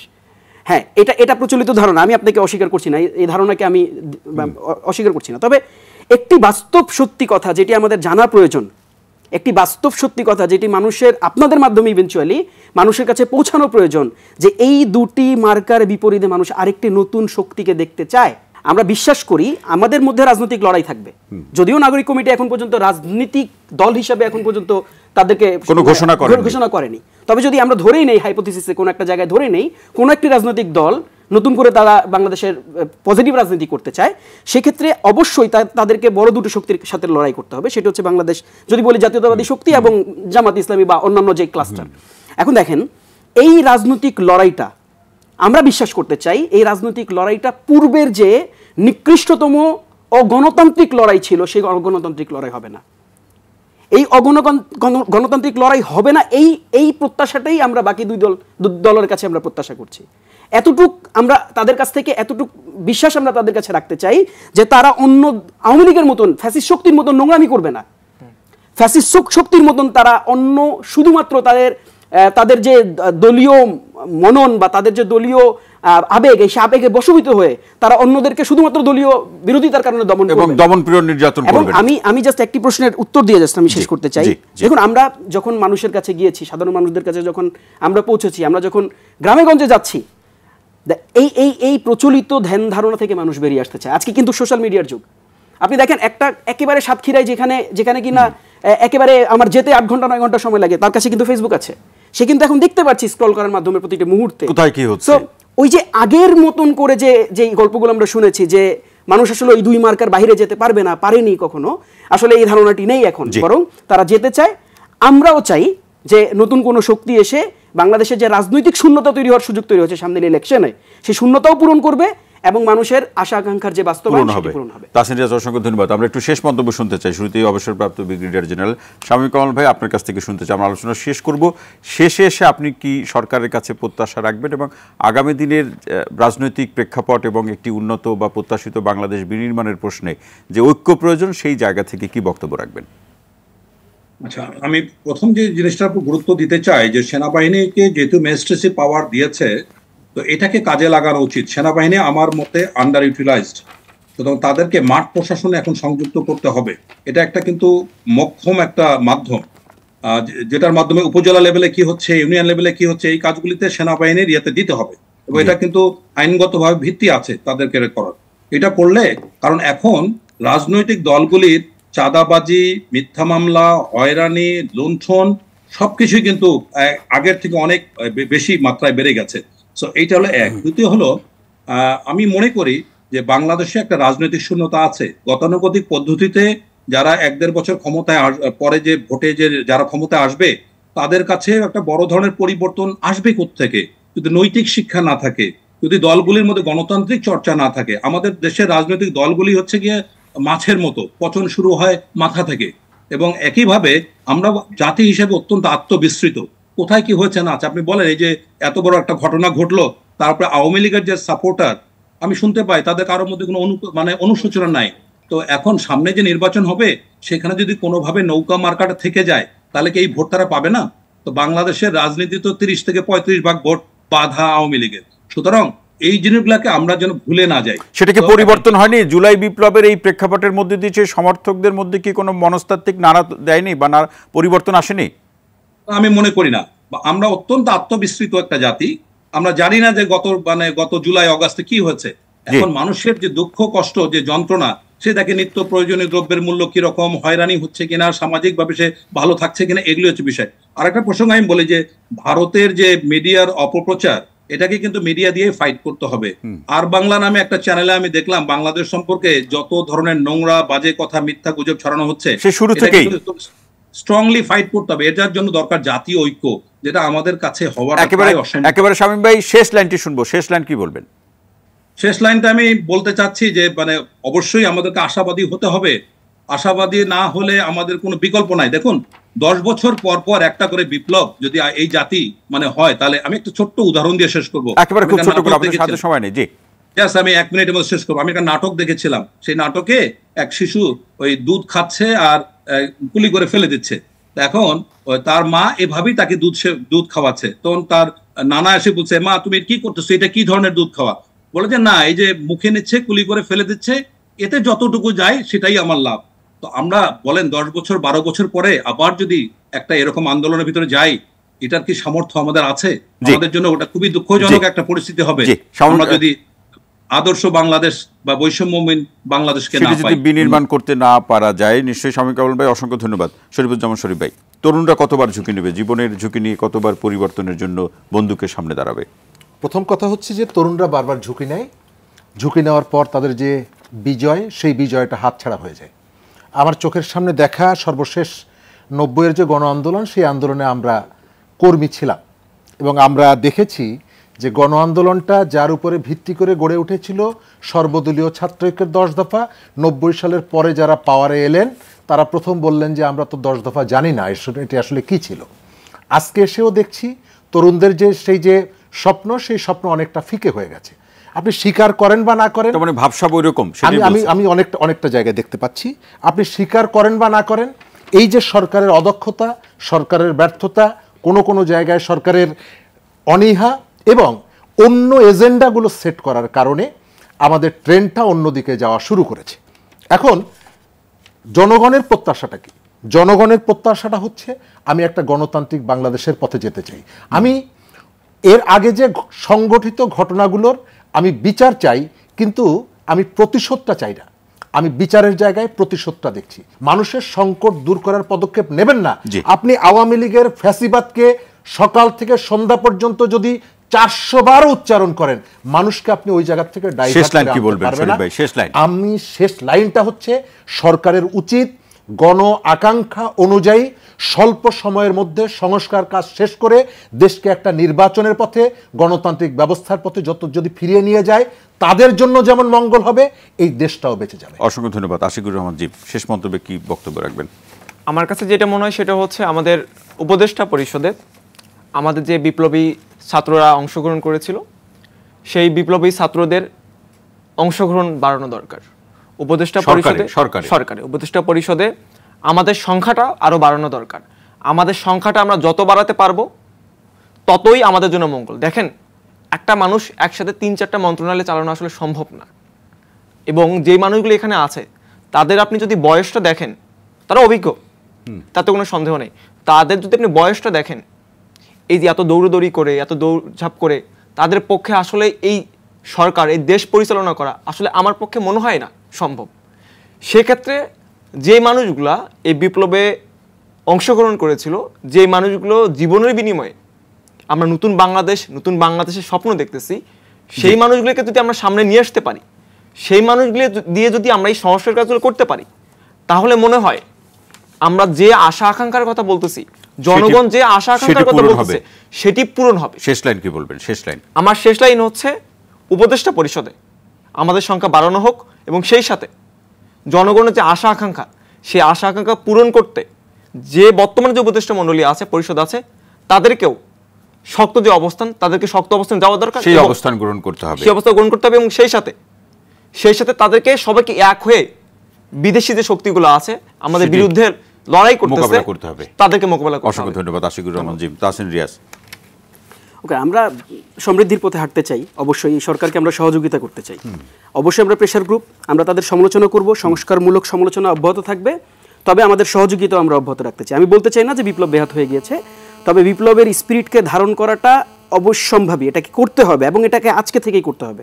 শেষ শব্দে যদি বলি, নিঃসন্দেহে বর্তমান যে ক্রাইসিস, যেসব জায়গায় গ্যাপ হয়েছে, যেসব জায়গায় তাদের দুর্বলতা রয়েছে, আমি বলতে চাই না তাদের আন্তরিকতা নেই, অবশ্যই তাদের আন্তরিকতা আছে। তারা এতটুকু বিশ্বাস থেকে নিঃসন্দেহে বাংলাদেশকে তারা ভালোবাসে, তারা বাংলাদেশের এই পরিবর্তনগুলো নিশ্চিত করতে চায়, তাদের আন্তরিকতা আছে। তবে তাদের যদি অবহেলা থাকে, তবে তাদের মধ্যে যদি ইনক্যাপাবিলিটিস থাকে, এগুলোকে বাড়াতে হবে এবং বিপ্লবের স্পিরিটকে সাথে নিয়ে যদি উপদেষ্টা পরিষদের সংস্কার প্রয়োজন হয়, দেশ সংস্কারের আগে উপদেষ্টা পরিষদের সংস্কার আনতে হবে। এটি আপনার শেষ কথা? এটি আমার শেষ কথা। তাহসিন রিয়াজ, অসংখ্য ধন্যবাদ। আবু আলম মোহাম্মদ শহীদ খান, প্রয়োজনে আমি একটু ক্ষমা করবেন, প্রশ্নটি রাখছি যে যেটি আমাদের তাহসিন রিয়াজ বললেন, প্রয়োজনে সরকার বা উপদেষ্টা পরিষদও সংস্কার যদি প্রয়োজন হয়, সেই সংস্কারও তারা প্রত্যাশা করছে।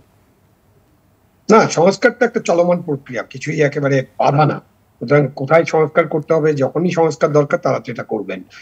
আসলে দেখেন, 54 বছর ধরে, মানে 71-এর মুক্তিযুদ্ধের মধ্য দিয়ে আমরা যে স্বাধীনতা অর্জন করেছিলাম, সেটার যে স্বপ্ন, সেই স্বপ্ন কিন্তু এখনো আছে। স্বপ্নটা হচ্ছে বৈষম্যহীন, মানবিক, গণতান্ত্রিক, অসাম্প্রদায়িক বাংলাদেশ গড়ে তোলা। এই স্বপ্ন আমাদের পূরণ হয়নি। এই স্বপ্ন পূরণের জন্য আমরা অনেক চেষ্টা করেছি, অনেক রক্ত দিয়েছি, কিন্তু স্বপ্ন পূরণ হয়নি। সেই স্বপ্নটা পূরণ করতে হবে। আমি মনে করি নির্মূল, নিষিদ্ধ এবং প্রতিশোধের রাজনীতি থেকে আমাদেরকে বেরিয়ে আসতে হবে। নতুন রাজনৈতিক দল গঠন হোক, তাদের জন্য শুভকামনা। নিশ্চয়ই নতুন রাজনৈতিক দলের প্রতি মানুষের সমর্থন থাকবে। এই পুরো জিনিসটার, প্রক্রিয়াটার একটাই উদ্দেশ্য হচ্ছে অবাধ, সুষ্ঠু, নিরপেক্ষ, ভয়ভীতিহীন, উৎসব মুখর একটা নির্বাচন, এবং যে নির্বাচনের মধ্য দিয়ে নতুন পুরাতন যেই রাজনৈতিক দলকে মানুষ বেছে নিবে, সেই রাজনৈতিক দল আসবেন, দায়িত্ব নেবেন, এবং তারা যে সংস্কারগুলো শুরু হবে সেই সংস্কারগুলো অব্যাহত রাখবেন। একেবারে শেষ লাইনটি শুনবো জি, শেষ লাইনটি শুনবো আবু আলম মোহাম্মদ শহীদ খান। শেষ লাইন হচ্ছে যে আমাদের রাজনৈতিক দলগুলোকেও সংস্কারের মধ্য দিয়ে এগিয়ে যেতে হবে। নতুন রাজনৈতিক দল যারা গঠন করবেন তারাও তাদের পরিকল্পনাটা স্পষ্ট করবেন, এবং আমাদের একটা নির্বাচনের মধ্য দিয়ে আমাদেরকে জনগণের সরকারটা গঠন করতে হবে। এটাও জনগণের সরকার, কিন্তু অন্তর্বর্তীকালীন সরকার, সেটা আমাদের ভুলে গেলে চলবে না। জি, অসংখ্য। শরীফ ভাই মনে হচ্ছে কিছু যোগ করবেন, খুব ছোট করে। আমার ওই শহীদ ভাই যে কথাটি বলেছে, এখনো যতটুকু সুযোগ আছে, সময় আছে, সরকার যদি আন্তরিক হয় তাহলে আমাদের কাঙ্ক্ষিত পরিবর্তনটা সম্ভব। আমরা বারবার 1 দশক পর, 2 দশক পর এরকমের পরিস্থিতি হোক এবং সেটি হাতছাড়া হয়ে যাক, সেটি আমরা চাই না। অভ্যুত্থানে যারা শহীদ হয়েছেন, এদের মধ্যে উপদেষ্টাদের সন্তান নেই, নেতাদের কোনো সন্তান নেই, এরা সব সাধারণ মানুষের সন্তান, যাদের অনেকের মরদেহ এই ঢাকা থেকে গ্রামের বাড়িতে নিয়ে যাওয়ার জন্য ঋণ করে টাকা খরচ জোগাড় করতে হয়েছে। সুতরাং তাদের স্বপ্ন কারো ষড়যন্ত্র অথবা কোনো চাপিয়ে দেওয়া এজেন্ডার কারণে যেন ব্যর্থ না হয়, সেই দিকে সকলকেই খেয়াল রাখতে হবে। আজকের আলোচনায় সম্মানিত আলোচক হিসাবে আপনারা যারা অংশ নিলেন, সবাইকে অসংখ্য ধন্যবাদ জানাচ্ছি। দর্শক, আজ এ পর্যন্তই। একই সাথে জানিয়ে রাখছি, অনুষ্ঠানটি পুনঃপ্রচার হবে সকাল 7:30 দেখার আমন্ত্রণ রইল। সবাই ভালো থাকুন, সুস্থ থাকুন, নিরাপদে থাকুন। সঙ্গে থাকার জন্য অসংখ্য ধন্যবাদ এবং সবাইকে শুভরাত্রি।